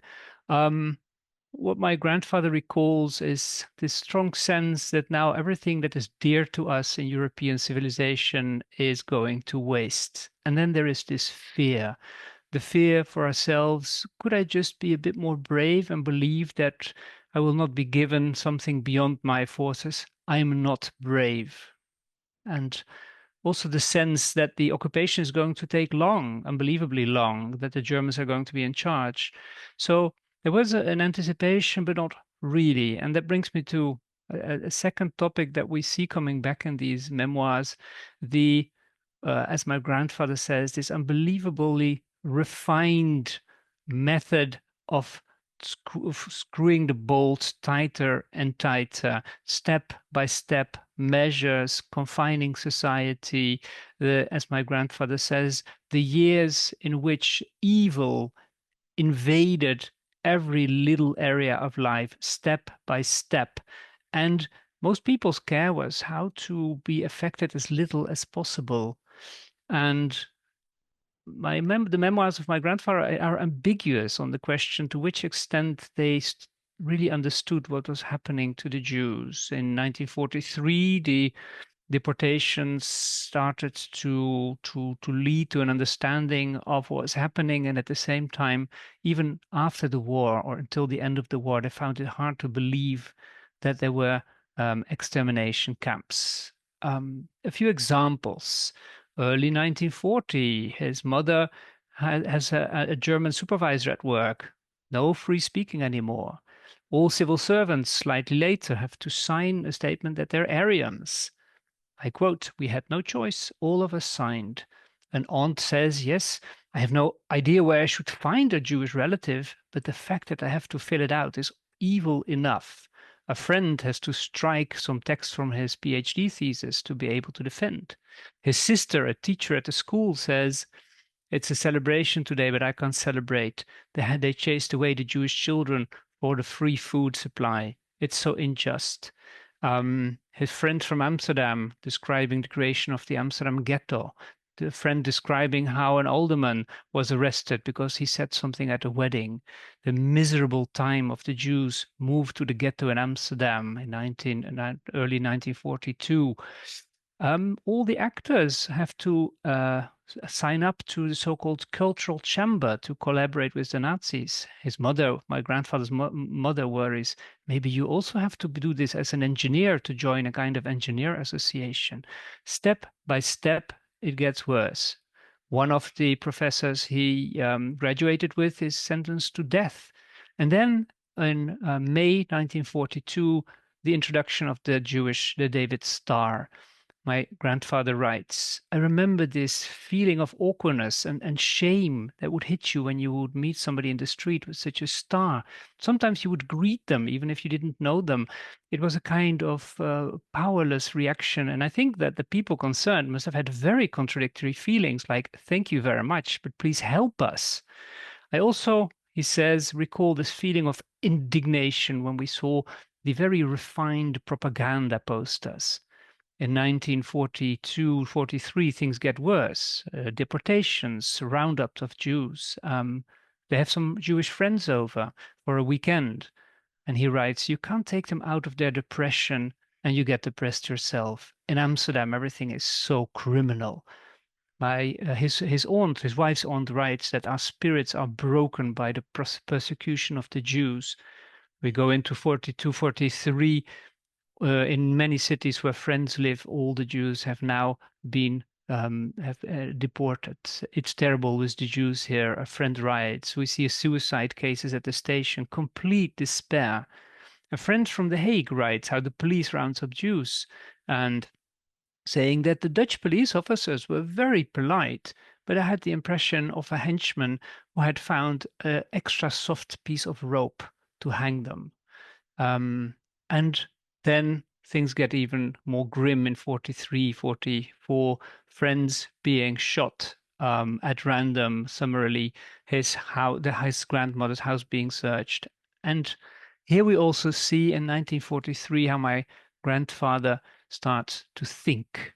And what he writes is, I think the most important was that as a regular Dutch citizen, it started to dawn on him that doing what government says may not always be a virtue, even for us law-abiding citizens. His wife refuses to participate in a book on Nazi culture because she was a German, especially of the German language, but she wouldn't be part of that. We see people not listening anymore. We see professors refusing to help find students to do forced labor in Germany. I have Jewish friends in the north, and when the father was a rabbi, the sons have to be hidden, and one of the sons is actually sent to Germany as a Dutch prisoner of war, wearing my grandfather's uniform, and has been fed by the Nazis throughout the war. So gradually you see people getting involved in some clandestine activities. But my grandfather is not a hero. I mean, other people around him, they have for documents, they hide people, not so much him. But there is a call to action. And here he describes how that happened. He says, these in March 1943 were months of panic. Well-willing people were thrown into panic situations. And there were, for instance, his sister who worked at the school, people at educational bureaus who all of a sudden were faced with tens of Jewish children that were to be arrested and that were traveling throughout the country trying to hide the children, contacting everyone they trusted, trying to get these children somewhere with one only message: please, in the name of God, find a place for the children. And through neighbors, this request reaches my grandparents. And in March 1943, my grandfather goes to 2 addresses in The Hague. At first, he walks in a room full of children looking at him. He has the sense he went into a place to buy a new pet. He just got sick, didn't know what to do, and walked away, and decided in the next address just to pick a child very quickly. And he did. There was a little boy charmingly looking up, and he said, "I am taking you." So while the luggage is being packed for the boy, the owner says, "You know, the boy has a sister. Would you take her too?" And he didn't. And for the rest of his life, my grandfather has been feeling very guilty about this, because the day after he went there, the whole place was rounded up and everybody was killed. And so a boy arrives in the family with my father and my uncle, and gradually they manage to settle him in. The boy has a bit of a Asian look, so they invent a story that he has family in Dutch Indonesia, and during the summer of 1944, they prepare the boy actually for school. And there's a kind of carnival, so they dress him up like an Indonesian prince and show him to the entire village. And luckily, most neighbors are also not pro-German. And so in 44, he actually can go to school as a regular Dutch boy. He survives the war and had a family, had children, grandchildren. He is still alive. He was actually planning to join us tonight, but he's not feeling well. So we have here a story of a little boy who was saved, not because people were heroic, but because they chose to say yes. A few words, I'm out of time, I understand, about Father Dimitri Klepinin. Now, he had one thing in common with my grandfather. He was not a hero in the sense of liking conspiracy or blowing up bridges. He didn't like the provocation of Mother Maria, who would tear down posters in the front of Nazi offices. But he did stand up when he did not sign an Aryan statement like my grandfather, for instance. And he was asked by the church administration to explain why all of a sudden he was handing out baptism certificates left, side, and center, and most people having very Jewish name. He wrote back to the diocesan administration, "Those who are baptized are my spiritual children. They're under my protection. And your request was exclusively motivated by pressure from the outside or by motives of a police character. I will not give you the issues." And he goes further, much further than my grandparents ever did. He carries a crib with a Jewish girl all the way across Paris to hide her. He has a family in his room while his wife is giving birth to his second child. When he's arrested, he has the possibility to be released, and he refuses because he refuses to stop helping Jews. When he's in prison, he tells his wife not to dissociate him from the Orthodox action of Mother Maria, and he maintains his faith to his last breath. As he said in a letter to a good friend, Sofia Kulumzin, he says, I act out of love, and love is where the barrier between oneself and others fade. And a few words of conclusion, trying to make sense of these family stories of people who made a choice. What makes righteous people righteous? I think there's theology, and not only Christian theology, theology about the dignity of human beings. When the Jewish family showed up at the Rue Lourmel and he gave them his room, Father Dimitri said, "These poor people are my spiritual children. At all times, the church has been a sanctuary for those who suffer from barbarism." My grandfather was not a believer, but he had this very strong sense of human dignity. This cannot be. This cannot be accepted. I asked him once, why did you do it? And he said it pretty bluntly. He said, we didn't particularly like Jews for being Jews, but this was unacceptable. Let the filthy Germans keep their filthy hands of our Jews. And he acted. Also, on a deeper level, there's this notion of St. Gregory of Nyssa about evil having an absolute limit. There is a point below which you cannot fall. And it's something I think you can't really prepare for other than moral and spiritual prepping, maturation, but you don't know beforehand what you will do. There will be a call, there will be a vocation, a concrete person, a concrete event, people at your doorstep, and you say either yes or no. These were not heroes. These were people who knew fear, and both Father Dimitri and my grandfather said this. And also a last point, what they did left marks. Family stories have been marked by the fear they experienced. The boy that was in my grandfather's care, there are many stories in the memoirs about him wetting his bed, having nightmares, being very agitated, being very difficult to handle. And the same happened, of course, in the family of my wife. These stories leave marks, but they show us that dignity is above all, dignity of human beings. And in this sense, I think we must continue commemorating the Shoah, but also the righteous who help people survive this horror. Thank you. Thank you. Our next talk is from Dr. Andreas Alexopoulos on Mother Maria of Paris. Dr. Alexopoulos is a primary school teacher with a PhD in Orthodox theology. He's currently academic associate of the Volos Academy for Theological Studies. His research field is systematic theology. He's authored 3 individual books in Greek, 1 on the meaning of tradition in St. Irenaeus of Lyon, and 2 about Maria Skoptsova. In his last book, he examines the theological thought of St. Maria in dialogue with contemporary trends of spirituality. First of all, I would like to thank the organizers for the invitation to join this online conference. In advance, apologies for my English pronunciations. The title of my presentation is Remembering the Righteous Among the Nations, the Case of Saint Maria of Paris, Maria Skoptsova. Nobel Prize winning author and Holocaust survivor Elie Wiesel emphasizes the moral importance of memory. Let us tell tales. Let us tell tales. All the rest can wait. All the rest must wait. Let us share our stories so that the executioner does not have the last word. The final word belongs to the victim. For those of us who did not experience the Holocaust firsthand, the obligation is clear. We must receive and transmit the testimony of those who did. Silence would mean allowing these voices to fade, and with them the truth of what occurred.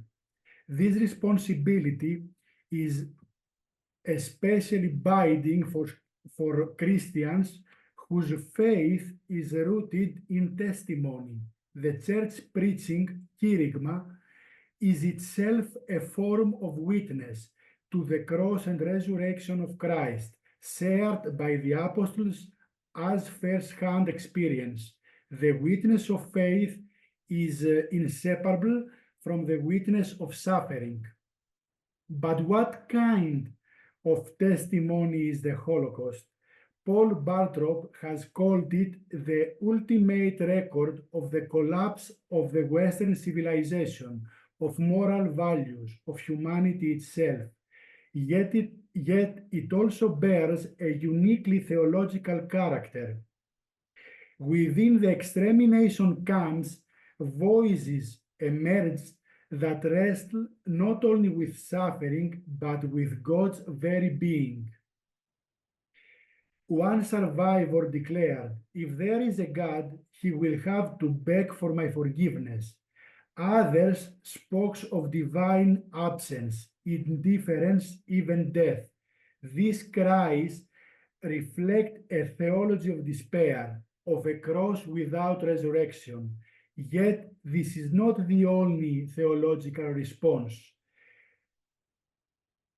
Saint Maria Skobzova's life and death offer a different witness, one that does not deny the darkness, but finds within it a space for light.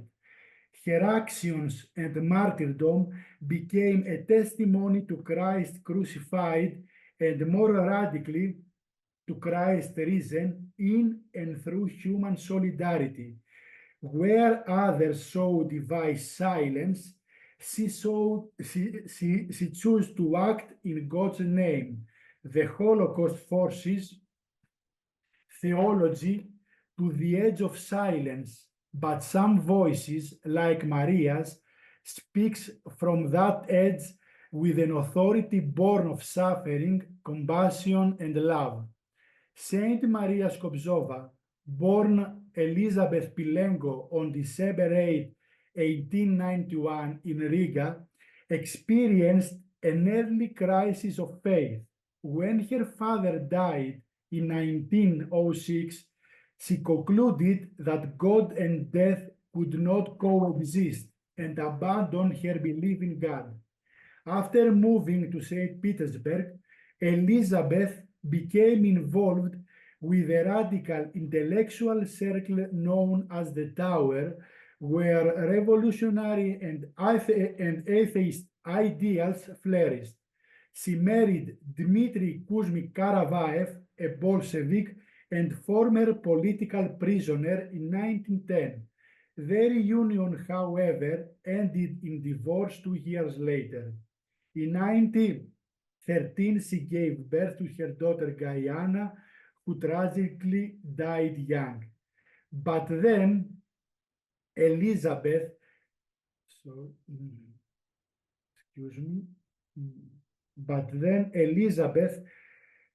had embraced a form of atheistic messianic populism centering her ideals on the figure of a people's Christ. During World War I, she joined the Socialist Revolutionary Party and was elected mayor of Anapa in 1918, a rare position for a woman at the time. Known for her empathy across political divides, she treated both whites and reds as part of her mission of public service. Her life took a pivotal turn when she stood trial for revolutionary activity. She was spared by Judge Daniel Skobzov, who would later become her second husband. In 1923, Elizabeth fled Russia and settled permanently in Paris as a refugee. There she gave birth to 2 more children, Yuri, who would later be martyred alongside her, and Nastia, who died in 1926 of tuberculosis meningitis. This second devastating loss deepened her desire to become a mother of the world, especially to the weak and oppressed.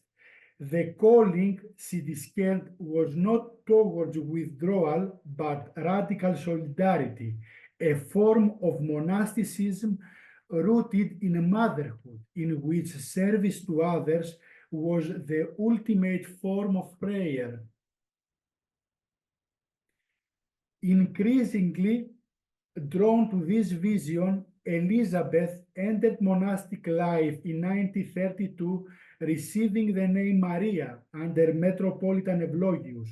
She imagined a monasticism open to the world, not cloistered, but profoundly incarnational, living Christ's love among those in need.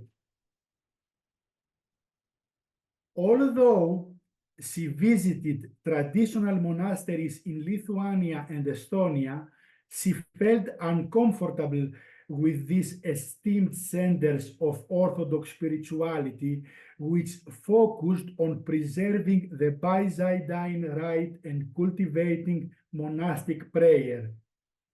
Her motto was, "Piety, piety, but where is the love that moves mountains?" She did not fulfill the dreams of her metropolitan and spiritual father Evlogius, who hoped to establish an Orthodox nursery of long-standing ascetic spirituality in Paris through her.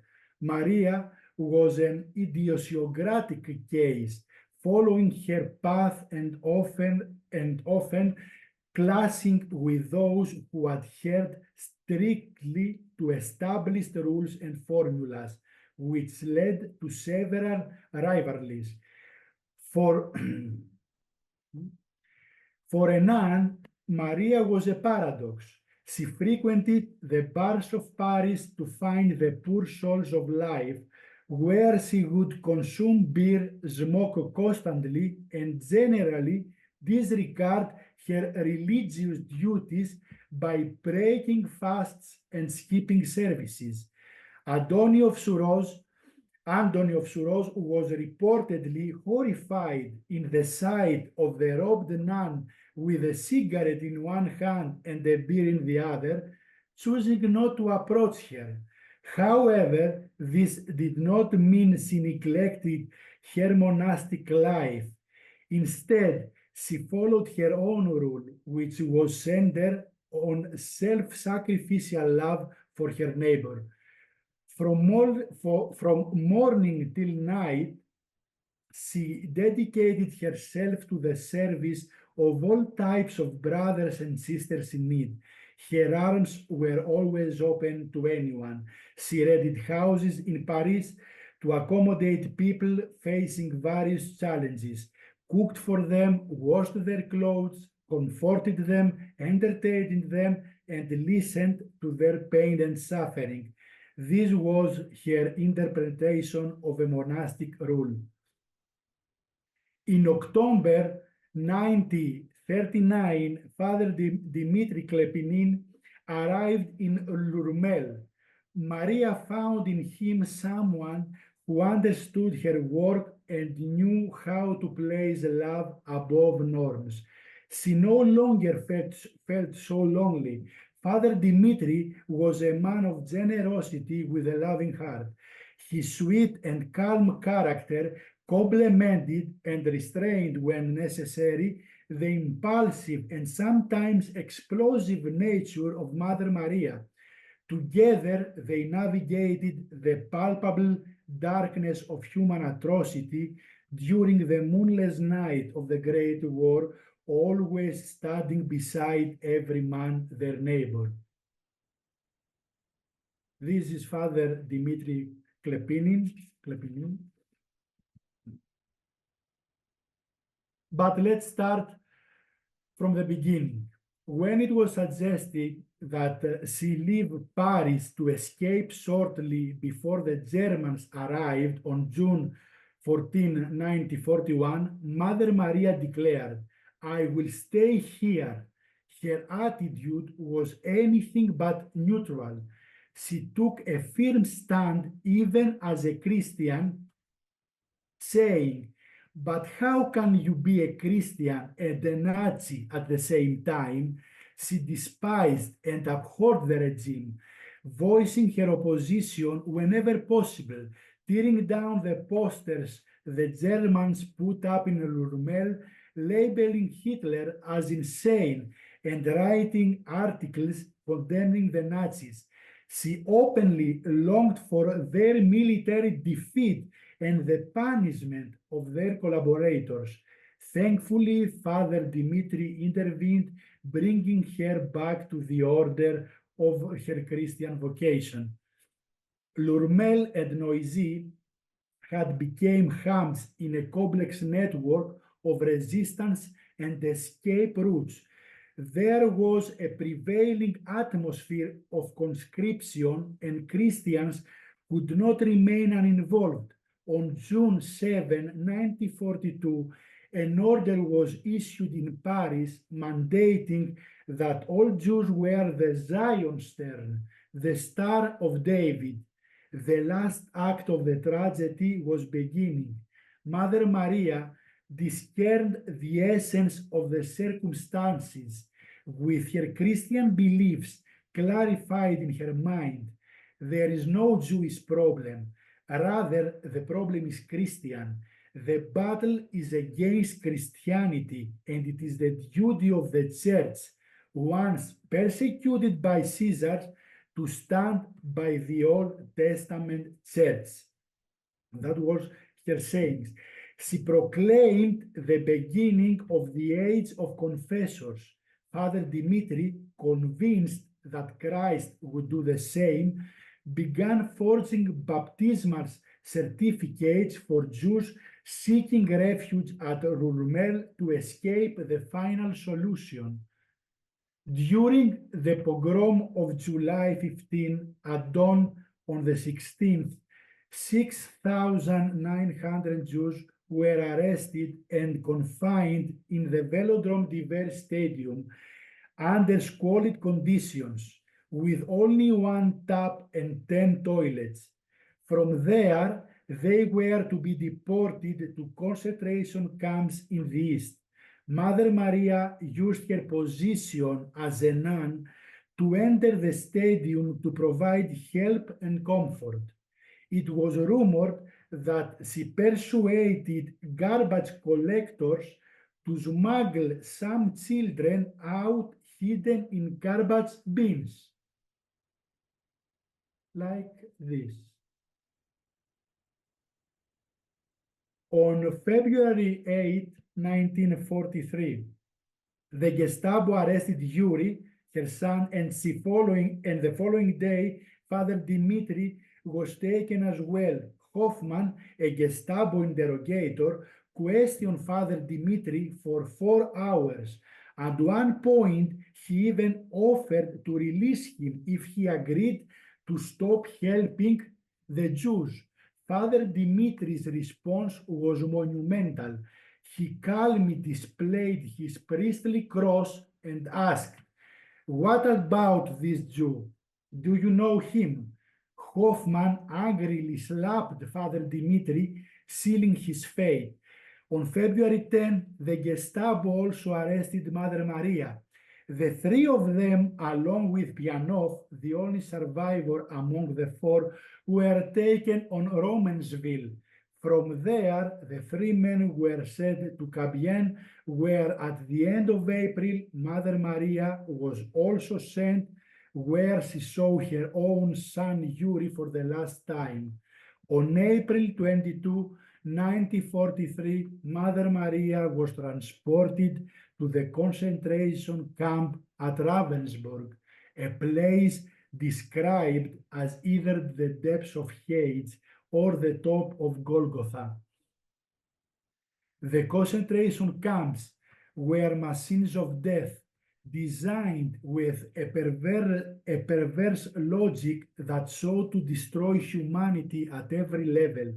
Prisoners lost their identities, reduced to mere numbers. Maria was number 9263, an expendable individual of some subhuman status. Mother Maria's life in the camp exemplified Christian witness and resistance in its most profound form.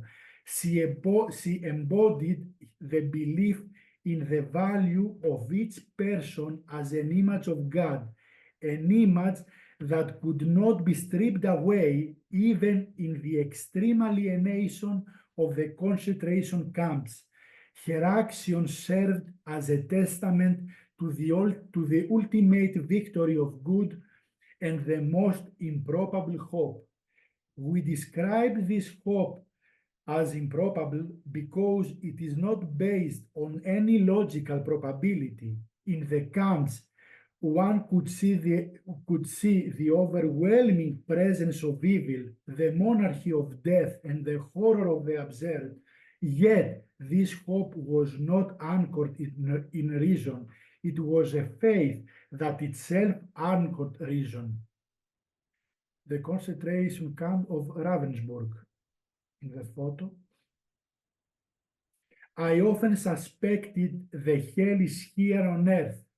Beyond the limits of this life, there is no such thing. The spirit of evil cannot live forever, she said. She comforted evil and chose to ensure that it would not prevail. Inside the camp, she engaged in conversations with her fellow prisoners, organized lectures on Russian and church history, interpreted passages from the gospel, and led evening prayers. She worked to keep the flame of thought and faith alive.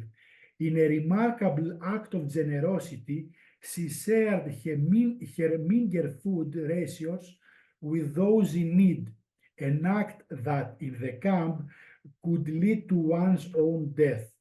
Through her actions, she demonstrated that no totalitarian regime can ultimately extinguish humanity.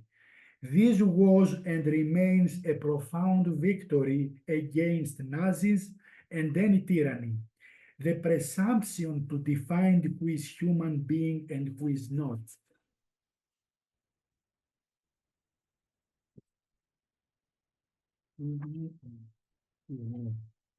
In the depths of despair,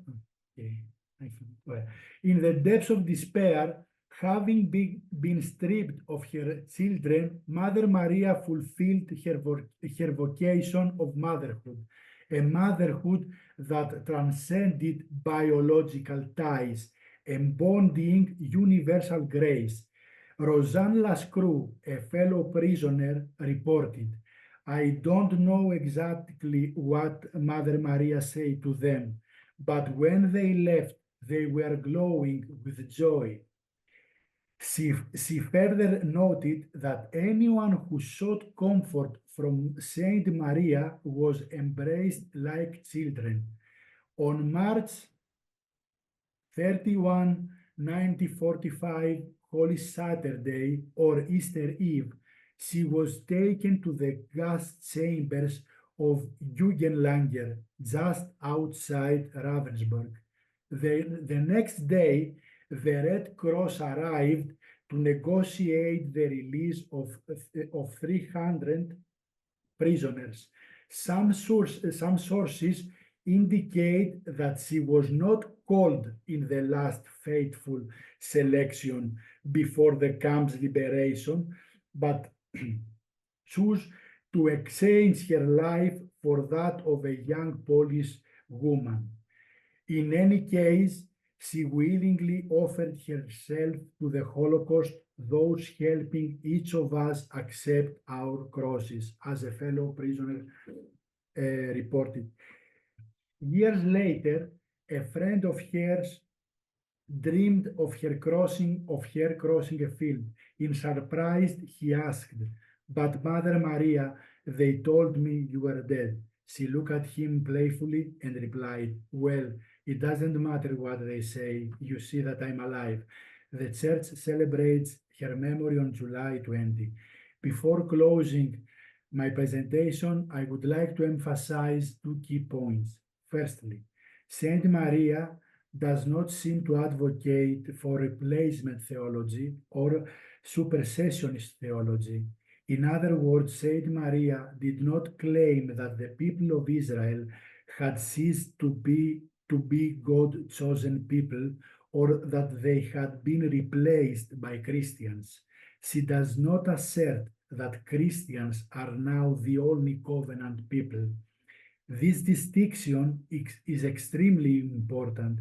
We must remember that the political anti-Semitism of the 19th and 20th centuries has its roots in religious anti-Semitism, which began as early as late antiquity and was reinforced during the Middle Ages.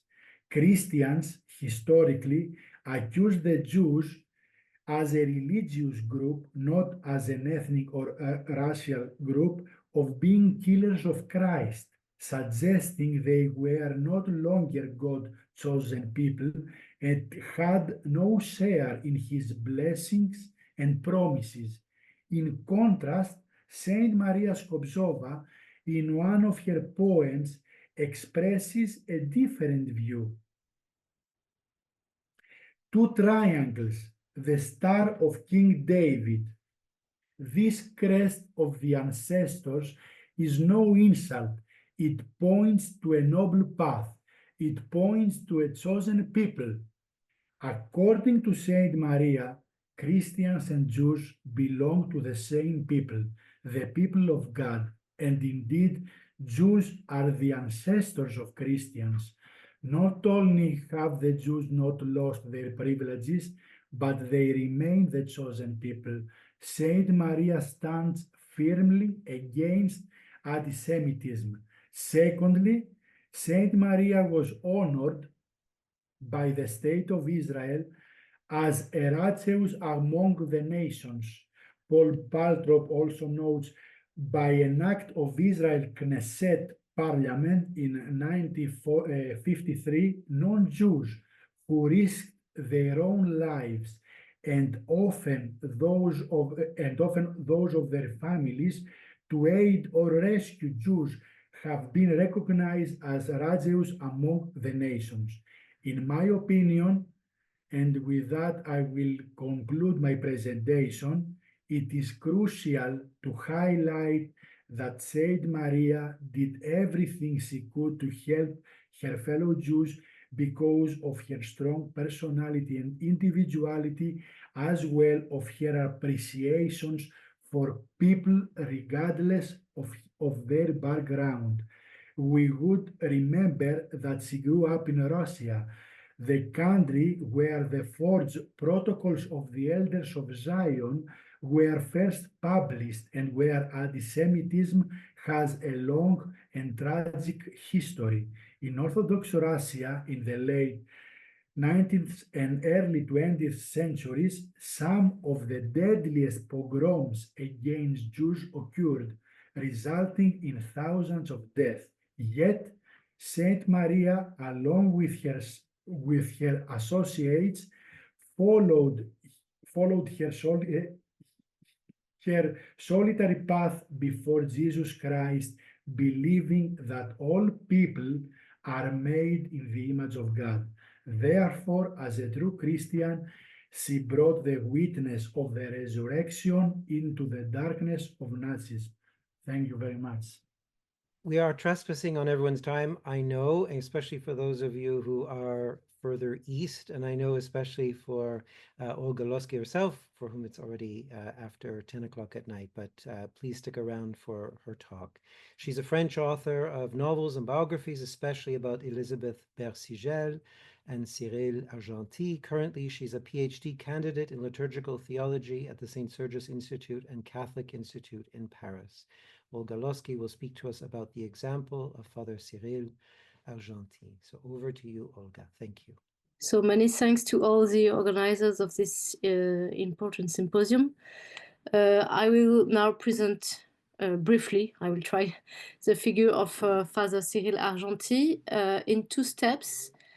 First, I will provide some biographical details, in particular concerning his action in favor of the Jews during the Second World War. Then I will try to characterize the theological implications of such a commitment and more generally of his attitude towards Judaism. So first, biographical details. Cyril Argenty was born in Marseille in 1918. into a wealthy family of Greek origin. As a young boy, he did not go much to church, but step by step, he was led to bet on the existence of God. Once adult, he went to Oxford to study ancient Greek. And there, a chaplain asked him to come and talk to a group of students about the resurrection. To prepare himself, Cyril read John the Evangelist's account of the discovery of the empty tomb. And from that very moment, he was convinced that this account was that of an eyewitness and that Christ had really risen. Then came the war. In 1939, Cyril was 21, and he decided to return to France to defend his country.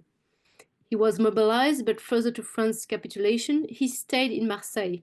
He didn't take part to any fight. In 1940, he started to study philosophy at Aix-en-Provence University. And there he met Suzanne Lallemand, who was a Jewish student. And at that time, many Jews were flocking to Marseille from the occupied zone, hoping to emigrate by boat. And along with Suzanne, Cyril joined an organization that helped Jewish children. This organization, which is called OSE, Ordre du Secours des Enfants, had opened medical and social centers in Marseille. It saved a large number of Jews from deportation, thanks to the commitment of many volunteers tasked with bringing them to safety. Cyril was one of these volunteers. He organized the escape of many people as part of a network of resistance fighters. They sheltered Jews in hidden places in Marseille before transporting them to safety. Cyril mainly escorted Jews to the village of Le Chambon-sur-Lignon, which is 300 kilometers north from Marseille. This village had a culture of welcoming refugees and poor children since the 16th century, at the time of the wars of religion. Cyril took up a lot of risks to accompany several families by train to Le Chambon. In June 1942, he obtained his degree of philosophy, and he decided to go underground. He became a Marquis inspector. In March 1944, he was taken prisoner and interrogated by the Gestapo. After 2 days of interrogation, he feared he would not be able to stand the torture anymore, and he decided to jump out of the car that was to take him to the Commemorating. But then a verse from St. Paul came to his mind. God is faithful. He will not let you be tempted beyond what you can bear. So Cyril decided to trust God whatever would happen. And the next day, he was taken to the office of a French captain. Unexpectedly, the captain gave him his revolver, and he ordered him to shoot at him in the arm and jumped out of the window. That's what Cyril did. And Cyril, whose resistance name was Christian, was convinced that God was at work in his life and had rescued him from hell. In 1945, just at the end of the war, he was awarded by the Croix de Guerre and decided to devote his life to others through the priesthood. And for more than 40 years onwards, he was a priest and monk in Marseille, serving the poor, the prostitutes, the sick, the prisoners. And as well, he founded the first French-speaking parish in Marseille. And he also played an active part in bringing together Orthodox Christians of all origin. He was as well part of the ecumenical movement and as well interreligious dialogue, but more on the cultural part. And I come to the moment when he became righteous among the nations. It was on 15th August 1990 that he was awarded of the Medal of the Righteous among the Nations by Yad Vashem. And among many different testimonies kept by Yad Vashem is the one of Denise Caraco, who met Cyril at the dispensary in Marseille. And here what she writes. It is clear that Cyril risked his life by carrying out such missions because German controls were very rigorous at Marseille station and on the trains, and the people he escorted did not speak French, even though they had false French papers. Cyril Argenty helped many Jews in Marseille. And on the left side of the screen, you can see the testimony of Claude Spiro, that Cyril helped to escape from Marseille to Le Chambon, as well as his mother Else. Last autumn, in November 2024, on the eve of a gathering in Paris to celebrate the 30th anniversary of Father Cyril's recall to God, I came into contact with François Spiro, Claude Spiro's son, in a totally unlikely way. And then he agreed to come to the event organized the day after, even though it was Shabbat, and the event was taking place in a church. Fortunately, Claude was living close from the church, so he could walk to the church. And he started his testimony by saying, "Without Cyril Argenty, I wouldn't be here today." And as we listened to him express his gratitude to this man who had saved his father's life, we really felt how much these events were close, were real and were tangible. It was as if Father Cyril himself had directly sent François Spiro to us. Now I come to the theological impact of Father Cyril's commitment. So first, putting the gospel into practice. As the war began, nothing in particular predisposed Cyril to be sensitive to the situation of the Jews. Before meeting Suzanne Lallemand at the University of Aix, nothing in his biography linked him to Judaism. So in 1940, when he joined the resistance, his unique motivation was to help some people in distress. Cyril quickly took risks for persons he did not know, but who were threatened with death. This was enough for him to decide to do everything in his power to save them. And this kind of total self-sacrifice in the service of those in need, against the dramatic backdrop of war, left a lasting impression on him. It can really be seen as the trigger for all his subsequent pastoral commitment, which was partly rooted in the experience of almost death and resurrection he underwent at the time of his dramatic escape. Because Cyril had really experienced being rescued by Christ from the hell of torture, he knew that God was at work in his life when he committed himself to others. In the same way he committed to the Jews during the war, he began to serve his parishioners, particularly the poorest ones. He took care of the homeless and housed them in his church. He visited the sick and the prisoners. He defended prostitutes against police raids and converted some of them. He gave work to immigrants, particularly North African. So very simply, Father Cyril fulfilled the gospel to the letter, and the driving force behind his commitment was his love for Christ, which he knew how to communicate, especially to those who were most deprived of it. As he says, that is what the gospel is all about, taking an interest in others and not in ourselves, in the suffering of others, in their concerns, their illnesses, their anguish, the oppression they suffer. We must take an interest in the sick, the elderly, the children, the persecuted and rejected immigrants, the tortured, the prisoners, the prostitutes, the drug addicts, all those who are despised or simply ignored because they do not perform, because they do not seem to contribute anything to society. It is important to emphasize that his help for the Jews during the war was a founding and determining factor in this program of applying the gospel, which later became his life's work after the war. And this commitment was as well a cosmic fight. There was really a cosmic dimension of this struggle.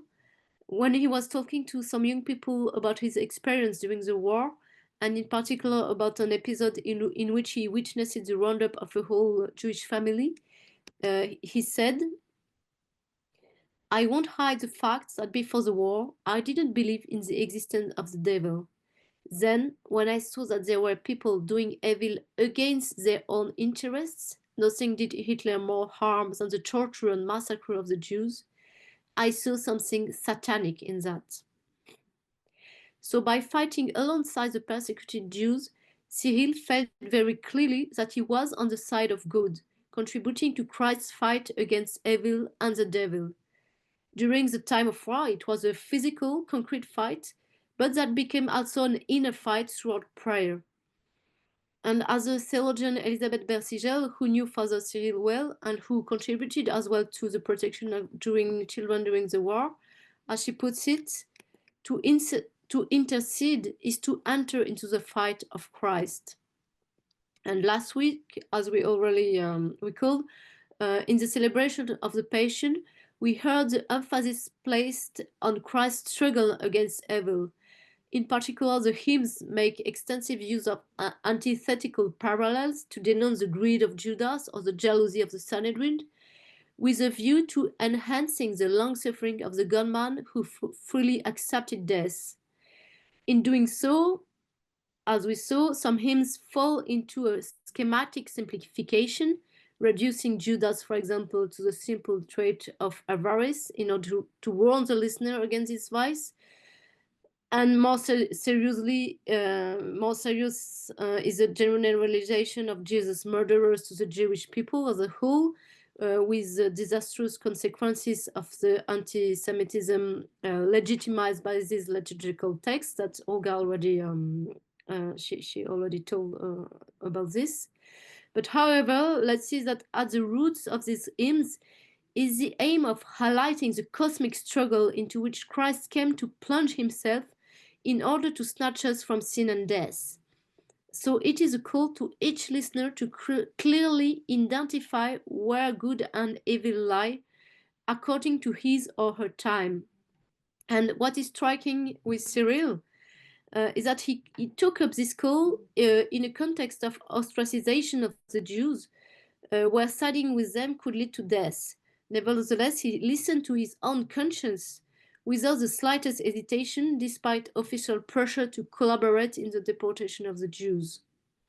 And this stance taken by Father Cyril in support of persecuted Jews in this fight against evil can really inspire us today in a situation where landmarks sometimes seem blurred, whether in Ukraine, in Russia, in the Middle East, even now in the United States. It's sometimes very difficult to discern which side is fighting the good fight alongside Christ in the flood of contradictory and biased informations. So we can draw inspiration for figures such as Father Cyril to join in Christ's struggle, which invites us to take the side of the weakest, the attacked, and the persecuted. Then third, a special sensitivity to Judaism. As I said, the young Cyril in 1940 had no particular reason to commit himself to the side of the Jews, other than to enter into this struggle to come to the aid of the persecuted.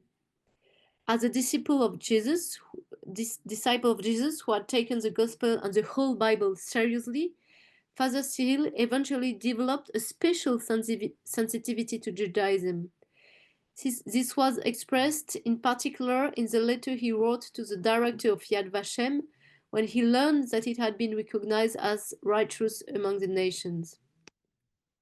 Here what he wrote: "You can't imagine the emotion I felt to be considered righteous by the representatives of God's chosen people is much more than a decoration. Of course, God alone will judge who is righteous, but can I hope that this decision by his people foreshadows his own? Allow a servant of him who is for me the King of the Jews to present you with his affectionate gratitude." So as we can see, Father Cyril is not accustomed to the theological dialogue with Jews, and it is really as a disciple of Jesus that he expresses himself first and foremost. He has a very strong awareness of the Jewishness of Jesus, which he passes on in particular in his catechism classes. The children he taught bear witness to this, but it is also apparent in the catechism book Dieu est vivant that he co-wrote. The very principle of the book is to compare the Old and the New Testaments, to put them along according to the traditional Pauline and patristic dynamic of prefiguration completion.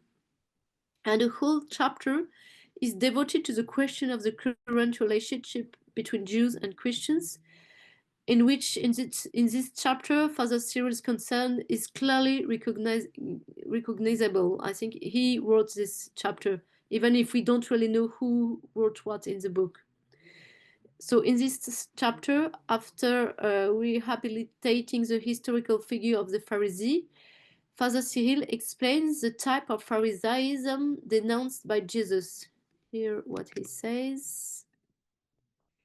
Our attitude towards the Jews nowadays could well be an example of Pharisaism if we judge that modern Judaism is no longer Israel, God's chosen people, but that is we who with the new covenant have taken back all God's benevolence. It is then that we run the risk of being the Pharisees, thinking to ourselves, we know where the true God is. He belongs to us now since he had made himself a man, and we call ourselves Christian in his name. He has passed in our camp. It's what we saw with Olga's interpretation of the hymns. And we forget that the Jew who weeps and beats his breast before the Wailing Wall is loved by God and justified before him in the image of the publican. The covenant is not taken away from some to be given to others, but all of us, Jews first and non-Jews second, become true brothers in Christ, since by faith we are all Abraham's offspring, so we must be faithful to the first covenant. But even more is required of us, Jews and non-Jews alike, for we must go beyond the law written on stone and enter into a new covenant with God through the law engraved in our hearts, according to Jeremiah's prophecy. The law must live in us just as the kingdom of heaven is within us, in order to obtain in Christ a more intimate covenant with God.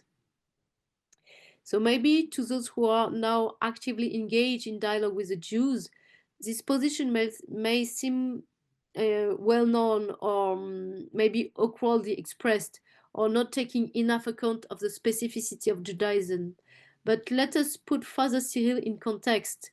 In the late 70s, few in French-speaking Orthodoxy had given much thought to the permanence of Israel.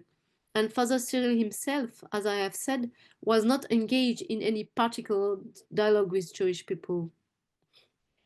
But respect for the first covenant as remaining fully actual is far from being the point of view transmitted by the Father in the liturgical hymns, as we know, because they usually adopt the supersessionist point of view.